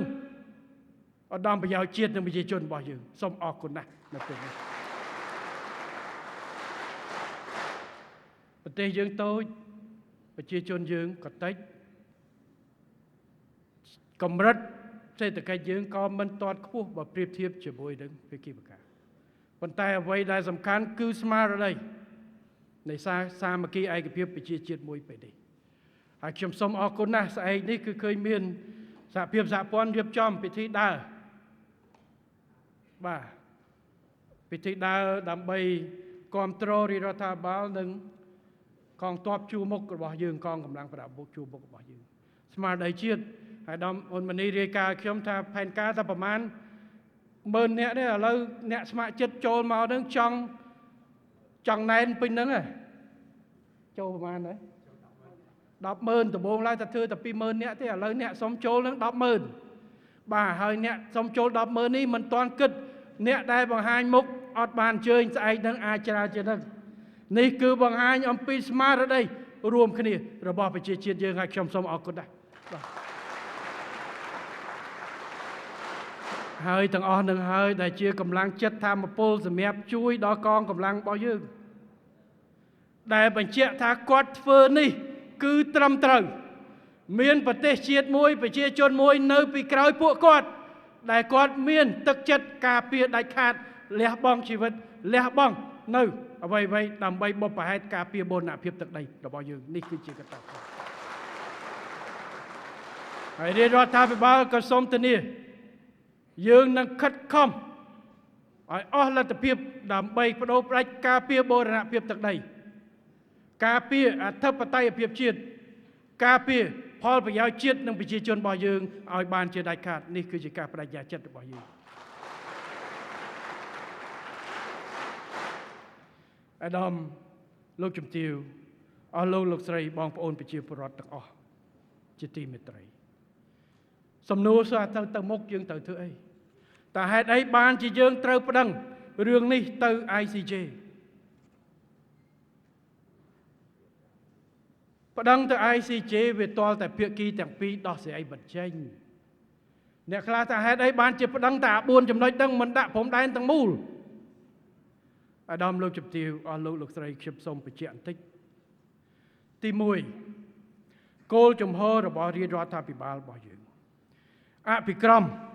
ដែលយើងធ្វើនៅក្នុងការដោះស្រាយបញ្ហាព្រំដែនជាមួយថៃទី1គឺយើងប្រើយន្តការបច្ចេកទេសដោះស្រាយបញ្ហាទ្វេភាគីដោយគណៈកម្មការព្រំដែនចម្រុះ JBC ដែលមានស្រាប់ទី2យើងប្រើប្រាស់យន្តការច្បាប់ដើម្បីគ្រប់គ្រងទៅដល់ការដោះស្រាយបញ្ហាបច្ចេកទេសរួមទាំងច្បាប់អន្តរជាតិខ្លះដែលអាចគ្រប់គ្រងទៅដល់យន្តការបច្ចេកទេសទ្វេភាគីប៉ុន្តែនៅកន្លែងណាដែលយន្តការទ្វេភាគីមិនអាចដោះបានដូចជារឿងនៅប្រាសាទតំបន់ធំប្រាសាទតំបន់តូចប្រាសាទតាកបីនិងមុំបីយើងត្រូវប្រើប្រាស់យន្តការទី3អ្នកទី3គឺយន្តការអន្តរជាតិដូចជា ICJ នេះដើម្បីដោះស្រាយបញ្ហាបាទនេះគឺជាការពិតបើមិនចឹងយើងទុកឲ្យវានៅរ៉ាំរ៉ៃហើយបើសិនជាក្នុងពេលនេះយន្តការនេះកំពុងតែមិនទាន់ឬដំណើរការដោះស្រាយមិនទាន់ចប់ស្រាប់តែមានការប៉ុនប៉ងឈ្លានពានដោយកងកម្លាំងប្រដាប់អាវុធមកលើកម្ពុជារាជរដ្ឋាភិបាលនិងកងទ័ពរបស់យើងនឹងព្រៀមខ្លួនជាស្រេចដើម្បីការពារបូរណភាពទឹកដីរបស់យើងបាទនេះគឺជាការបដិញ្ញាចិត្តរបស់យើងនេះគឺជាអភិក្រម3ដែលយើងធ្វើនេះគឺជាអភិក្រម3ដែលយើងចង់អនុវត្តនិងបានអនុវត្តនិងបន្តអនុវត្តបច្ចេកទេសច្បាប់អន្តរជាតិនិងយោធាតែយោធាគឺយើងមិនធ្វើប៉ុនទេយើងឆ្លើយតបបើសិនជាមានការប៉ុនប៉ងឆ្លៀតពៀនកម្ពុជាតែងតែប្រើប្រាស់គោលការណ៍មិនគ្រប់គ្រងទៅដល់ការប្រើប្រាស់កងកម្លាំងប្រដាប់អាវុធដើម្បីឆ្លៀតពៀនទេណាទីហើយនេះហើយបានជាកម្ពុជាបោះឆ្នោតគ្រប់គ្រងនៅ UN ពីដើមទីប្រឆាំងនឹងរុស្ស៊ីប្រើប្រាស់កម្លាំងចូលអ៊ុយក្រែននោះដែលប្រទេសច្រើនភ្ញាក់តែម្ដងតែហេតុអីបានជាកម្ពុជារុស្ស៊ីជាមិត្តចាស់កម្ពុជាបោះអញ្ចឹងនៅពេលដែលចិននៅវៀតណាមគេបោះរឿងផ្សេងអត់ទេកម្ពុជាមានហេតុផលរបស់ខ្លួនកម្ពុជាធ្លាប់ស្គាល់រសជាតិនៃការឆ្លៀតពៀនហើយនៅឆ្នាំ2011-2007នេះគឺជាគោលជំហររបស់កម្ពុជាឥឡូវបើសិនជាមានការឆ្លៀតពៀនបែបនេះទៀតយើងមិនត្រូវការបែបនេះទេប៉ុន្តែយើងត្រៀមខ្លួននៅក្នុងការការពារអធិបតេយ្យភាពជាតិរបស់យើងបាទកម្លាំងរបស់យើងដាក់នៅនោះមិនមែនដាក់តាំងទេតែយើងមិនឆ្លៀនពៀនអ្នកណាគេទេមូលហេតុអីបានជាយើងមិនយក800គីឡូម៉ែត្រទៅដាក់នៅ ICJ ដូចខ្ញុំនិយាយចឹង ICJ មុននឹងគេទទួលយកគេតល់តែមើលផែករឿងហ្នឹងភាគីទាំងសងខាងឬមួយប្រមាណពាក់ព័ន្ធហ្នឹងដោះស្រាយអស់លទ្ធភាពហើយបាទវាបន្តចំពោះផែនទីរបស់យើងព្រមបន្ទល់800គីឡូម៉ែត្រជាងជាមួយនឹងថៃគណៈកម្មការព្រំដែនចម្រុះរបស់យើងទាំងពីរកន្លងទៅបានធ្វើការងារជាច្រើនតាំងពីឆ្នាំ2000មកហើយក៏មានការឯកភាពគ្នាទៅលើបកគោល43រួចទៅហើយនៅចន្លោះបកគោល43នេះក៏យើងអាចឯកភាពគ្នាតាមកថាព្រំដែនមួយចំនួនដើរតាមផ្លូវទឹកឬមួយក៏ខ្សែត្រង់ដែលមិនមានវិវាទជាមួយគ្នាឲ្យដោះទៅ800គីឡូម៉ែត្រនេះវាមាន74បកគោលលេខ73ប៉ុន្តែវាមាន74បកគោលដោយសារ22វាមាន AB តែយើងហៅសាមញ្ញ73បកគោលយើងរកឃើញឯកភាពគ្នា43បកគោលហើយបើយើងបកក្រោយយកទាំងអស់មកកញ្ចប់យកទៅដាក់បានន័យថាយើងផ្អាកអាធើផ្សេងទៀតអញ្ចឹងកូនខ្មែរទាំង800គីឡូហ្នឹងនៅតែមានពេលសពេចសពិលទាំងអស់អញ្ចឹងដោះអាណាមុនអាណាក្រោយ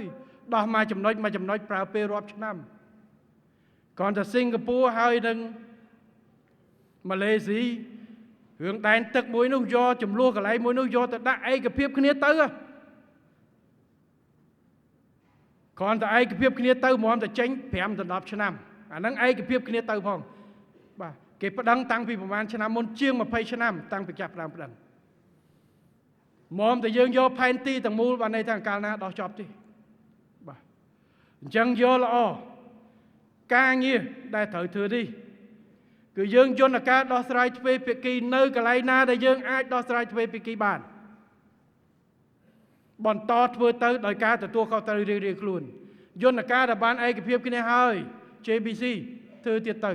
អត់មានវិវាទបោះទៅសល់កន្លែងដែលមិនឯកភាពគ្នាយើងខិតខំចរចាបើដោះមិនចេញយើងទៅប្តឹងយន្តការទី3អញ្ចឹងហេតុអីបានជាយន្តការយើងនៅកន្លែងនេះខ្ញុំមិនទាន់និយាយដល់ព្រំដែនទឹកព្រំដែនទឹកយើងមិនទាន់បានជជែកគ្នានោះទេយើងជជែកតែរឿងព្រំដែនគោកទេព្រំដែនទឹកជាមួយថៃយើងមិនទាន់បានជជែកគ្នានោះទេ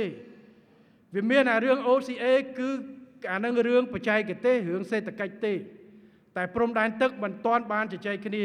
អញ្ចឹងការប្តឹងផ្ដាល់ជាមួយស្អីយើងមិនទាន់ជជែកគ្នាតែយើងជជែកគ្នាហើយដែលមិនត្រូវគ្នានេះប៉ុន្តែកន្លែងជជែកគ្នាមិនត្រូវគ្នាវាមិនក៏មានដែរមិនឲ្យតែជជែកមិនត្រូវគ្នាភ្លាមទៅទេតើតែជជែកអស់លទ្ធភាពបានយកទៅតុលាការគេប្រឌិតមើលអញ្ចឹងហេតុអីហើយនេះមិនមែនជាជំរើសចុងក្រោយឬមួយក៏បញ្ចប់នោះទេយើងឆ្លប់ប្តឹងរឿងប្រាសាទព្រះវិហាររួចហើយឥឡូវយើងយកអា4នេះមកដោះសិន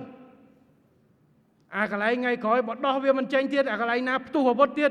យើងដាក់អានោះមួយទៀតបាទរឿងតែប៉ុណ្្នឹងប៉ុន្តែឥឡូវធ្វើអា4នេះសិន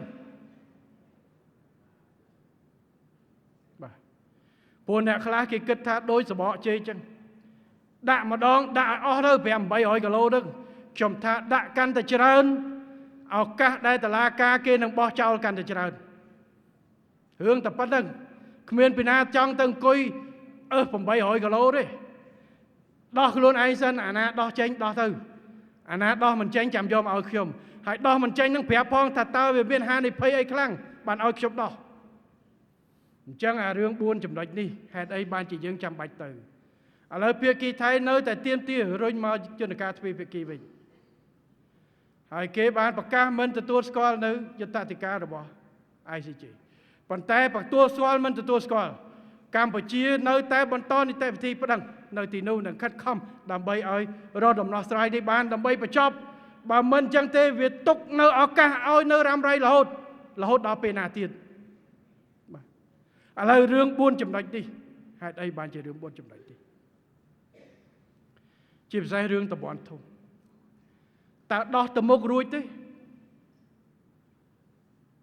ទ្វេភាគីហេតុអីបានជាកម្ពុជាសម្រេចក្រោយពីខ្ញុំមកពីជប៉ុនវិញខ្ញុំឡើងទៅជួរមុខមើលស្ថានភាពហើយខ្ញុំត្រឡប់ចុះមកវិញ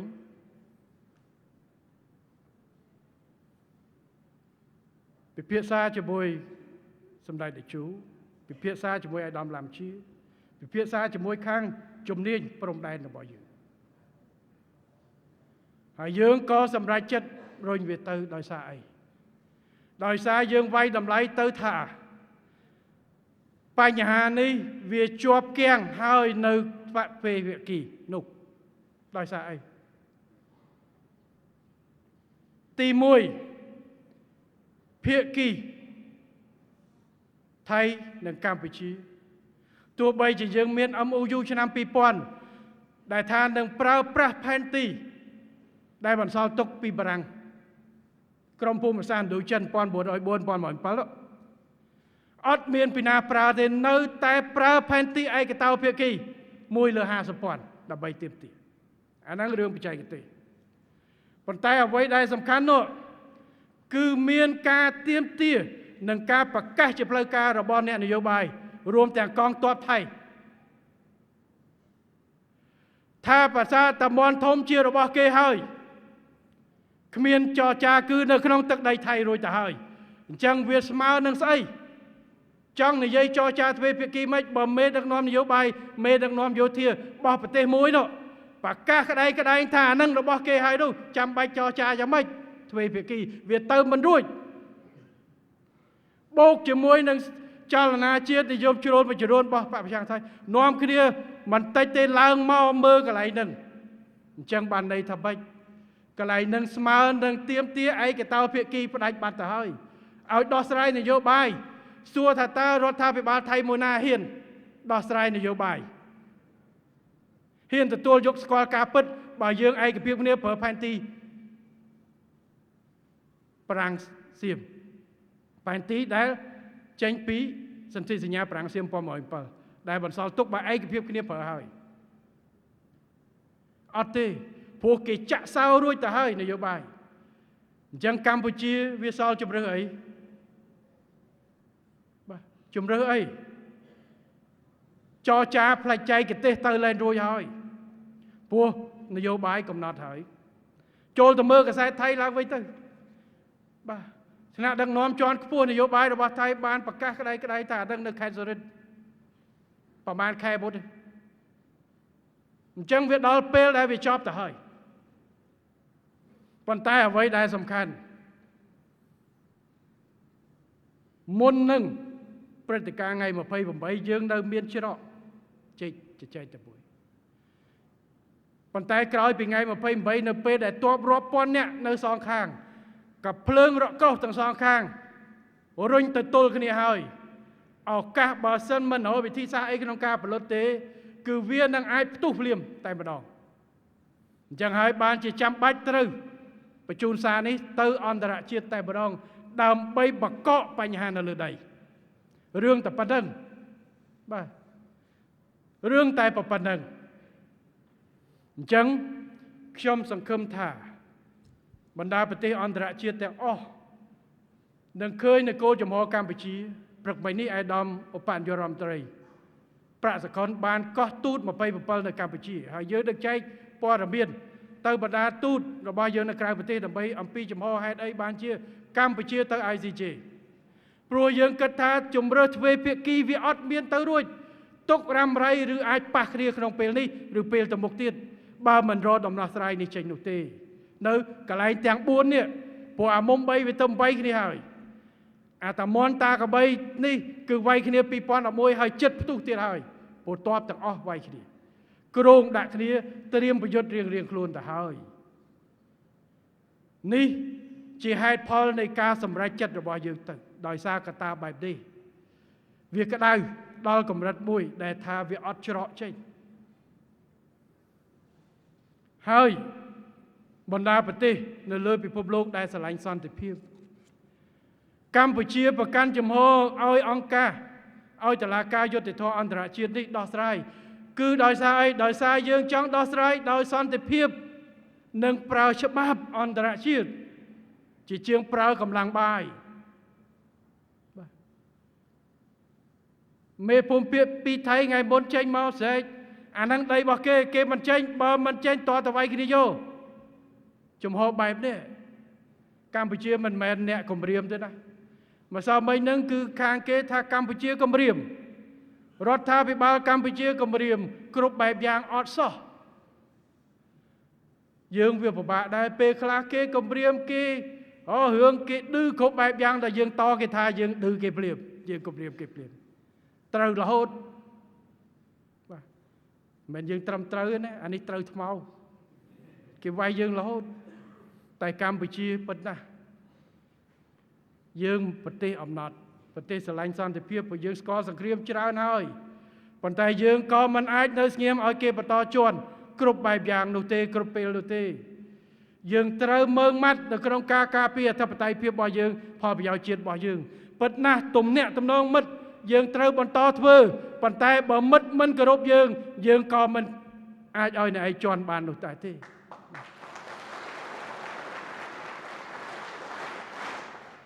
រឿងបែបនេះគឺជារឿងពិតហើយប្រជាជាតិខ្មែរមួយយើងមិនអាចឲ្យគេមើលងាយនោះទេជាពិសេសយើងអត់ខុសសោះបាទហើយចំហដែលយើងទៅតុលាការអន្តរជាតិនេះទៅពិបាកស្អីបងប្អូនហើយបើត្រឹមត្រូវទាំងអស់គ្នាទៅ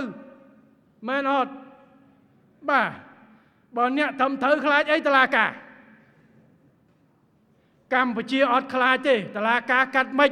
យើងនឹងទទួលនៅសាលក្រមសាលដីការបស់តុលាការយើងអត់ខ្លាចទេបាទអញ្ចឹងសង្ឃឹមថាភាគីថៃក៏អាចដូចគ្នាជាមួយយើងថ្ងៃណាមួយជ្រើសរើសយកផ្លូវសុចរិតផ្លូវត្រង់រកអ្នកទី3ដែលអាចទុកចិត្តបាន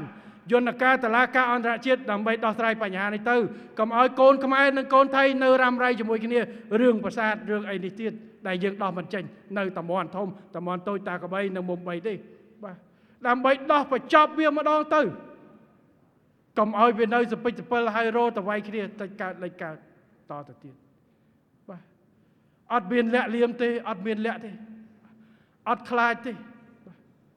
ហើយខ្ញុំសូមឲ្យប្រជាពលរដ្ឋខ្មែររបស់យើងគ្រប់និន្នាការទាំងអស់អ្នកក្នុងនិងក្រៅអ្នកគាំទ្ររដ្ឋាភិបាលអ្នកមិនគាំទ្ររដ្ឋាភិបាលសូមតែម្យ៉ាងទេទុកប្រយោជន៍ជាតិជាធំជឿទុកចិត្តទៅលើរាជរដ្ឋាភិបាលដើម្បីធ្វើកិច្ចការងារនេះបន្តការងារខ្លះយើងមិនអាចបញ្ចេញព័ត៌មានលាក់លេឯកសារទេគឺពាក់ព័ន្ធទៅនឹងលក្ខន្តិកៈពាក់ព័ន្ធទៅនឹងកិច្ចការតុលាការយើងមិនអាចបញ្ចេញនោះទេសូមកុំធ្វើយ៉ាងណាឲ្យបែកបាក់នៅអារម្មណ៍ជាតិរបស់យើងបង្កើតរឿងសំបីតែនីតិវិធីឯកសារតតាំងគ្នាក្នុងតុលាការនេះវាមានដំណាក់កាលស៊ើបសួរស៊ើបកេតអីផ្សេងចំនួនគេមិនឲ្យបញ្ចេញជាសាធារណៈទេនៅក្រៅដូចតែគ្នាអញ្ចឹងសូមកុំទាមទារខ្ញុំសូមបញ្ជាក់កន្លែងណាដែលយើងអាចបង្ហាញបានទៅសាធារណៈយើងមិនខ្លាចទេតែកន្លែងខ្លះយើងត្រូវគោរពនៅនីតិវិធីតុលាការសូមឲ្យជឿតែមួយទៅយើងមិនមែនលេងសៀកឥឡូវឃើញអ្នកខ្លះបង្ហោះតាម Facebook ថាយើងរៀបប្រឈមមុខជាមួយថៃរឿងព្រំដែននៅព្រំដែនយើងបិទច្រកព្រំដែនសិតតែជាការលេងសៀករវាងរដ្ឋាភិបាលកម្ពុជានិងថៃងាប់ហើយអត់ទេបងប្អូនហើយគិតថាយើងបិទលបងស្អីហ្នឹងសិតតែយើងលេងល្ខោនដើម្បីចំណេញនយោបាយខ្ញុំមើលទៅវាហួសហ្មងហួសចិត្តហ្មងបាទបើថាផ្អាកឈប់បង្កើតអាក្តីស្រមៃរបៀបបែបនេះខ្ញុំពេលខ្លះខ្ញុំអង្គុយសើចអាយុ80ឆ្នាំចិត្តមិនព្រមរត្រែទេដើរជិះកប៉ាល់ហោះទៅអង្គុយលុយហេអង្គាសលុយកាន់មីក្រូតាមវត្តឲ្យជេររហូតបាទហើយកូនចៅគាត់ប្រហែលអ្នកនោះគឺប្រកែខាងឌឺរហូតឥឡូវឌឺចោណាឌឺខ្ញុំឌឺចោប៉ិនសុំធ្វើអីកុំឌឺឲ្យប៉ះទឹកចិត្តកងទ័ពកុំឌឺពាក់ព័ន្ធទៅនឹងព្រៀបឈ្នះរបស់យើងនៅតុលាការតែប៉ុណ្្នឹងជឿទុកចិត្តមកស្មាននេះមិនមែនរឿងបែកបាក់ខ្ញុំមិនចង់ឡងទៅគ្នាអីទេបាទយល់សារខ្ញុំប៉ុណ្្នឹងហើយអ្វីដែលខ្ញុំនិយាយនេះគឺប្រឈមមុខជាមួយនឹងអ្នកជិតខាងរបស់យើងដែលកំពុងតែទាមទាររឿងបញ្ហាព្រំដែនជាមួយគ្នាកម្ពុជាប្រកាន់ជាប់ជានិច្ចនៅគោលជំហររក្សាសន្តិភាពមិត្តភាពនិងកិច្ចសហប្រតិបត្តិការល្អជាមួយថៃនិងប្រទេសជិតខាងអញ្ចឹងក្នុងន័យនេះការប្តឹងទៅតុលាការអន្តរជាតិដោះស្រាយតាមសន្តិវិធីនេះហើយគឺជាជំរើសល្អបំផុតដែលយើងអាចថែរក្សានៅមិត្តភាពកិច្ចសហប្រតិបត្តិការល្អជាមួយប្រទេសថៃមិនមែនជាការបំផ្លាញនោះទេផ្ទុយទៅវិញបើយើងដោះតាមផ្លូវផ្សេងដូចជាកងកម្លាំងប្រដាប់អាវុធនឹងហើយដែលងាយបែកបាក់នោះបាទអញ្ចឹងបានយើងរើសជំហរ ទៅតុលាការអន្តរជាតិជ្រើសយកសន្តិភាពនិងច្បាប់អន្តរជាតិដោះស្រាយដើម្បីរក្សាមិត្តភាពចេញសហប្រតិបត្តិការកុំឲ្យរឿងនៅកន្លែង4នេះវាប៉ះពាល់ទំនាក់ទំនងផ្សេងទៀតម៉ាឡេស៊ីហើយសិង្ហបុរីដូចគ្នាគេដោះអាហ្នឹងមិនចេញគេខ្ជិលកុំឲ្យនាំរឿងពាក់ព័ន្ធរវាងតំណែងប្រទេសទាំងពីរគេបបួលគ្នាទៅតុលាការកាត់មិនគេយកចឹងប្រទេសផ្សេងទៀតច្រើនណាស់ម៉ាឡេស៊ីមួយសិង្ហបុរីម៉ាឡេស៊ីមួយឥណ្ឌូនេស៊ីជាមួយស្អីទៅគេធ្វើតែអញ្ចឹងយើងដល់ពេលហើយមកធ្វើទៅទី2ការសម្រេចចិត្តរបស់កម្ពុជាដាក់ចូលហើយយើងបន្តនៅទំនាក់ទំនងបែបនេះបាទអញ្ចឹងសួររឿងបញ្ហាយ៉ាងណាទៅមុខទៀតបញ្ហាព្រំដែនរបស់យើងអាដាមលោកជំទាវអស់លោកស្រីឥឡូវបញ្ហានេះវារៀលមកដល់រឿងព្រំដែនរឿងបិទព្រំដែនរឿងនេះខ្ញុំបានបញ្ជាក់ហើយកាលពីថ្ងៃទី14ខែមិថុនានេះប្រជុំ JBC ភាគីថៃសូមឲ្យយើងដាក់អាកិច្ចប្រជុំបិទព្រំដែនចូលទៅក្នុងរបៀបវរៈប្រជុំបាទខ្ញុំប្រាប់ទៅអាយដាមឡាំជាហើយអាយដាមឡាំជាក៏បាននិយាយឯកភាពថាអានឹងវាមិនមែនជាកិច្ចការរបស់ JBC ទទួលខុសត្រូវតែរឿងបច្ចេកទេសព្រំដែនទេអញ្ចឹងរឿងបិទផ្លូវបិទព្រំដែនបិទអីមិនមែនរឿងរបស់គាត់ទេប៉ុន្តែមួយទៀតវាសាមញ្ញបំផុតពេលដែលថៃតបថៃបិទព្រំដែនឯកតោភាគីក៏អត់មានប្រាប់យើងមួយម៉ាត់ណាគាត់ធ្វើឯកតោភាគីតាអញ្ចឹងវាស្រួលណាស់បិទឯកតោភាគីបើកវិញឯកតោភាគីទៅវាចប់ហើយបាទ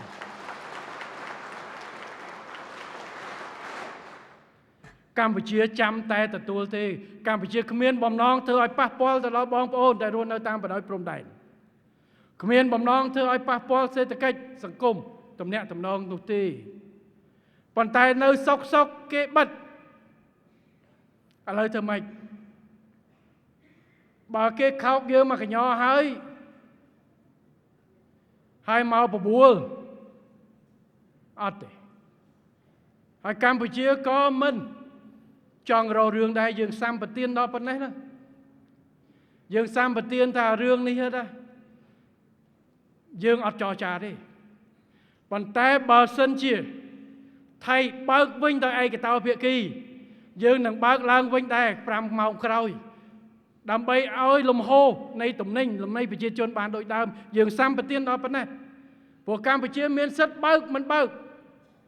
ប៉ុន្តែដើម្បីកុំឲ្យប៉ះពាល់ប្រជាពលរដ្ឋប៉ុន្តែបើហៅមកអង្គុយគ្នាដើម្បីចរចាបើកអត់ទេថៃបិទមុនបើកមុនទៅចប់ហើយអាហ្នឹងរឿងតែប៉ុណ្្នឹងតាបាទអាហ្នឹងសុំបញ្ជូនឲ្យខ្ញុំបានបញ្ជូនសារនេះទៅហើយខ្ញុំក៏បាននិយាយទូរស័ព្ទជាមួយជំទាវបឋមថាតយប់ថ្ងៃ13ប្រាប់ថាអត់នៅក្នុងទាំងទេ13អីម្សិលមួយថ្ងៃយប់ម្សិលមួយថ្ងៃថ្ងៃ16 15ប្រាប់ថាកិច្ចចរចាផ្សេងទាហាននិងទាហានដើម្បីកែសម្រួលកងទ័ពទាំងសងខាងកុំឲ្យប្រឈមប៉ុន្តែការធ្វើនីមួយត្រូវផ្អែកទៅលើទំនុកទុកចិត្តជាបរិយាលក្ខខណ្ឌទំនុកទុកចិត្តសូមបង្កើតមុនមកគឺតាមរយៈការបើកច្រកព្រំដែនឲ្យទៅស្ថានភាពដូចមុនថ្ងៃ7មិថុនាដែលថៃដាក់ដោយឯកតោភាគីឡើងវិញបើកអានឹងឲ្យស្មើឡើងវិញបានអានឹងបានជាបរិយាលក្ខខណ្ឌយើងអាចគិតពីរឿងចរចារឿងកងទ័ពបន្ថែមទៀតបាទអានេះច្បាស់ប៉ុណ្ណឹងអញ្ចឹងបើសិនជាភាគីថៃចង់មានសុឆន្ទៈពិតប្រាកដក្នុងការកែសម្រួលកងទ័ពទាំងសងខាងកម្ពុជាអត់ឆ្លាញ់សង្គ្រាមទេត្រូវបង្ហាញនៅសុឆន្ទៈមុនសិនបង្ហាញនៅភាពបរិយាកម្មបរិយាលក្ខខណ្ឌរបស់យើងគឺព្រំដែនត្រូវបើកទាំងសងខាងទៅលក្ខខណ្ឌដូចដើមវិញចាំយើងនិយាយពីរឿងកងទ័ពបាទនេះគឺជាគោលការណ៍ជាក់ស្ដែងហើយដើម្បីឲ្យព្រំដែននេះបើកទៅធម្មតាវិញមិនបាច់ចរចានេះទេ សូមឲ្យកងទ័ពថៃបើកទៅព្រោះបិទតែខ្លួនឯងបើកតែខ្លួនឯងទៅកម្ពុជានឹងឆ្លើយតបទៅវិញបាទសូមតែប៉ុណ្្នឹងបាទឥឡូវបងប្អូនគិតមើលបើមានឆន្ទៈពិតប្រាកដរឿងអីពិបាកក្នុងការគ្រាន់តែដកមែនទេបាទកម្ពុជារងចាំតែឆ្លើយតបទៅតាមនេះអញ្ចឹងលក្ខខណ្ឌនេះ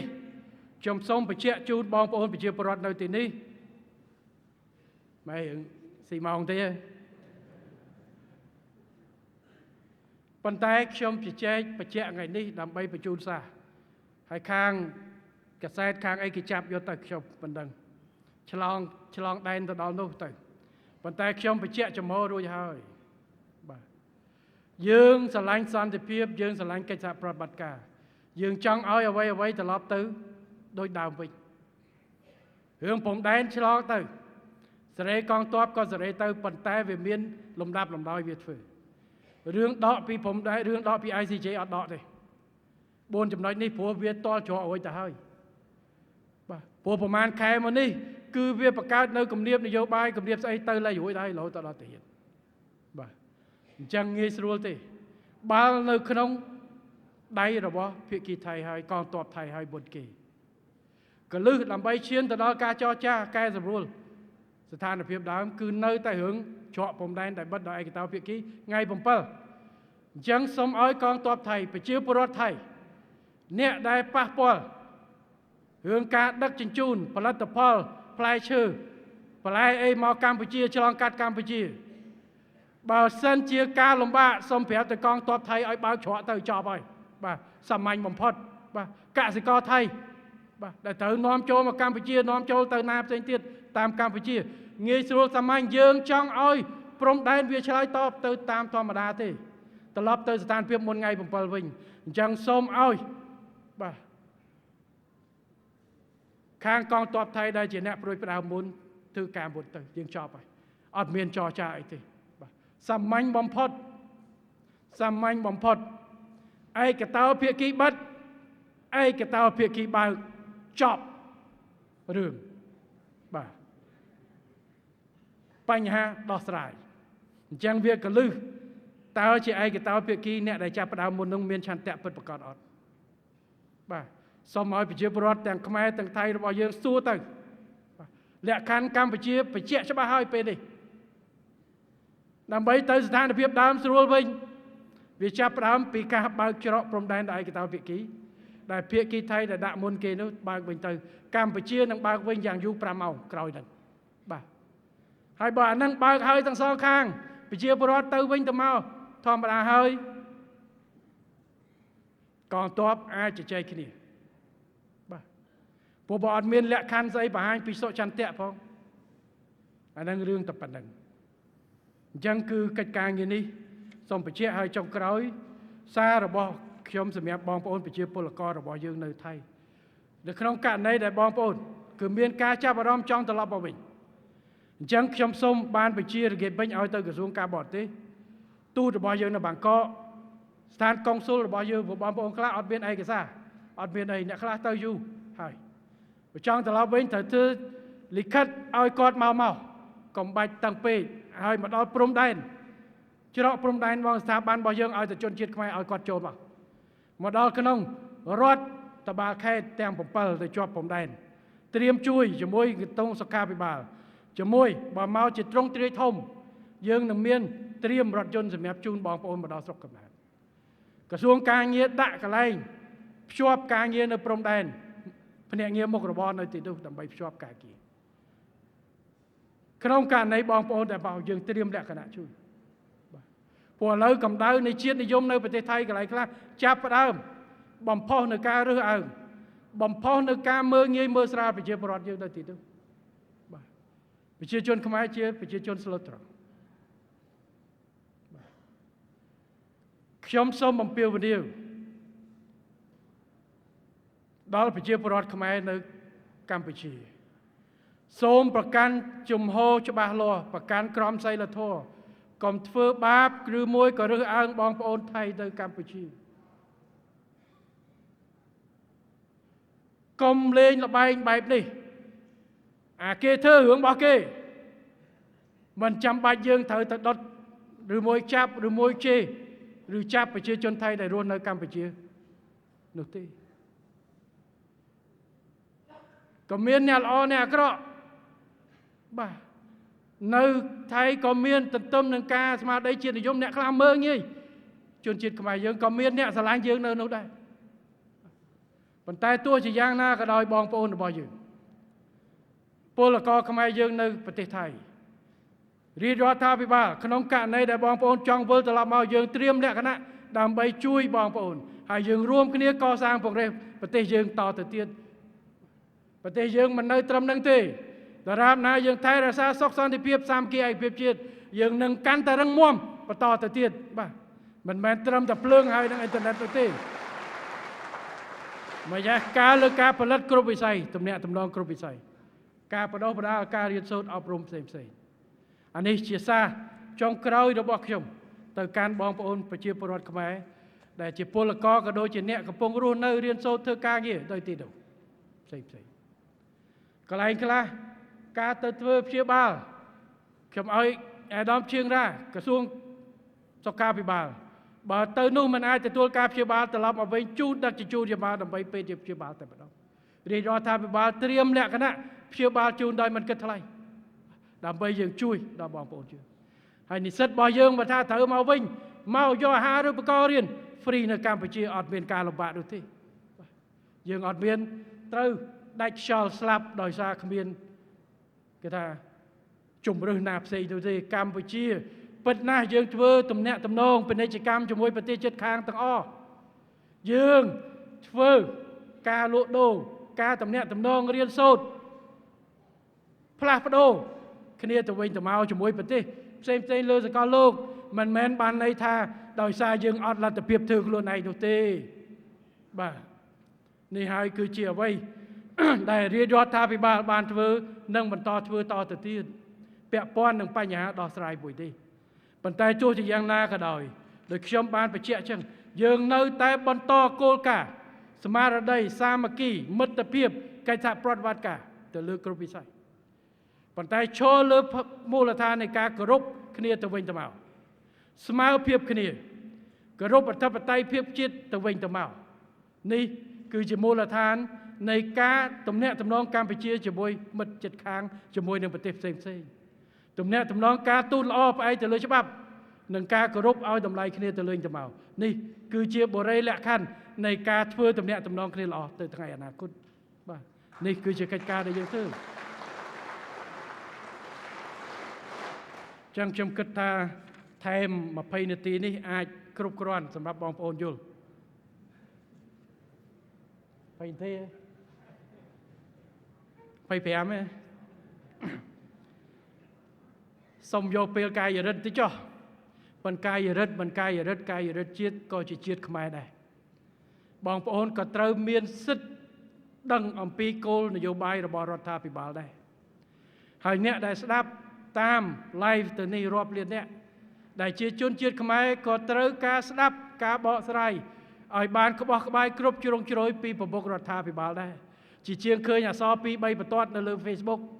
អញ្ចឹងជាកាតព្វកិច្ចរបស់ខ្ញុំសុកចិត្តបែកញើសចុកជើងស្ពឹកជើងតិចចុះតែមានកាតព្វកិច្ចជូនព័ត៌មានជូនបងប្អូនប្រជាពលរដ្ឋរបស់យើងឲ្យដឹងថារាជរដ្ឋាភិបាលធ្វើអីខ្លះនិងបន្តធ្វើអីទៀតដើម្បីការពារបូរណភាពទឹកដីនិងឧត្តមប្រយោជន៍ជាតិនិងប្រជាជនរបស់យើង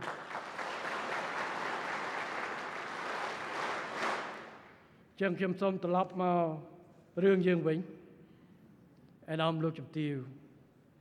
អស់លោកស្រីអង្គពិធីតមូល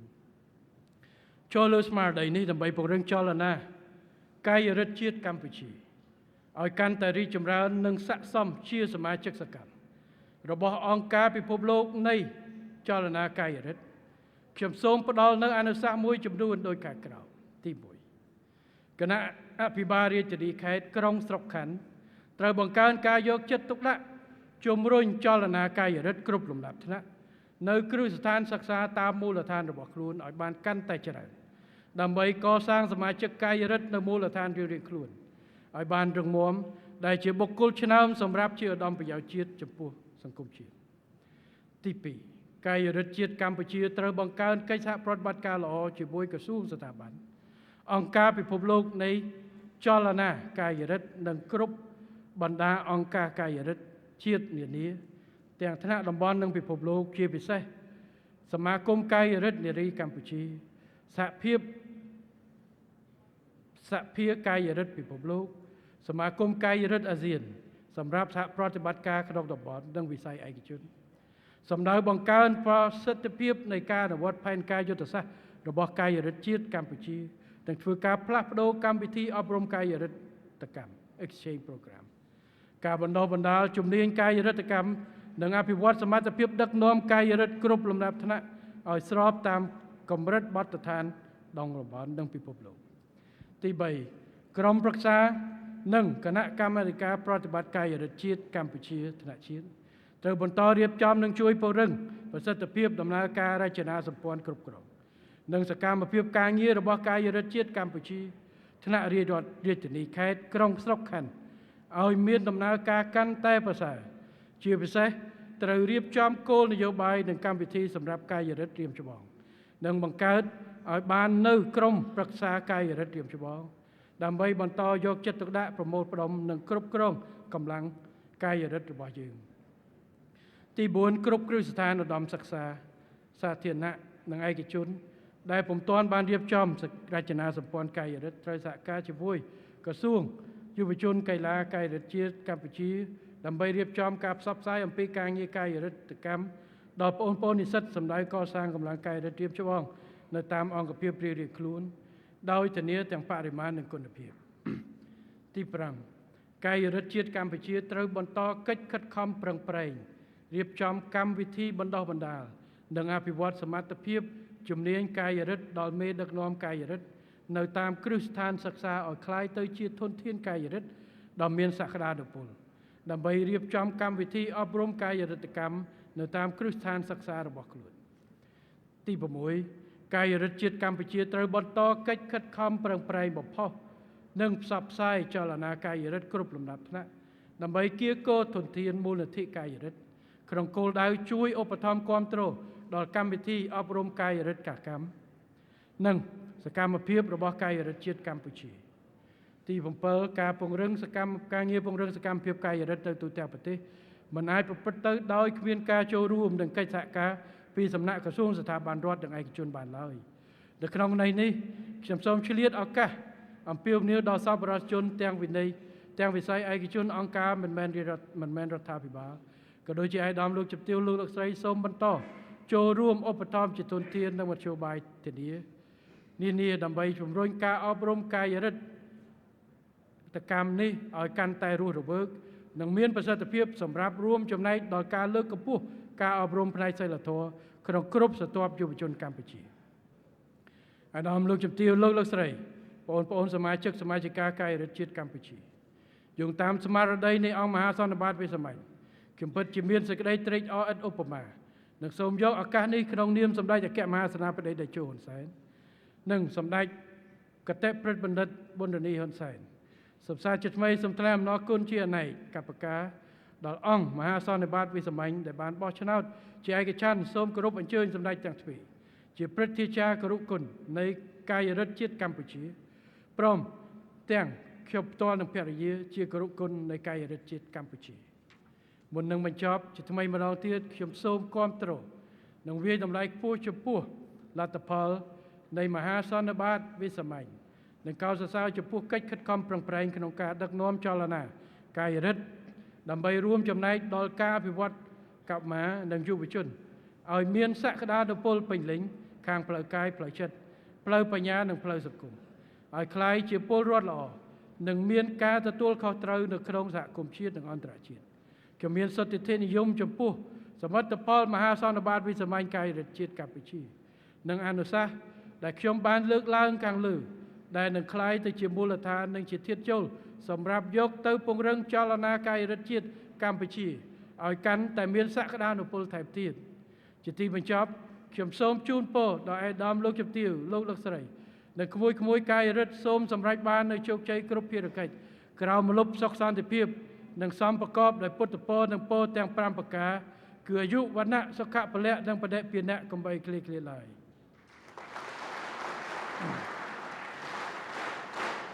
ខ្ញុំសូមប្រកាសទទួលស្គាល់ការធ្វើវិសោធនកម្មធម្មនុញ្ញនិងបទបញ្ជាផ្ទៃក្នុងរបស់កាយរដ្ឋជាតិកម្ពុជាតាមស្មារតីនៃអង្គមហាសន្និបាតវិសាមញ្ញនិងសូមប្រកាសបិទមហាសន្និបាតវិសាមញ្ញកាយរដ្ឋជាតិកម្ពុជានាពេលនេះសូមអរគុណ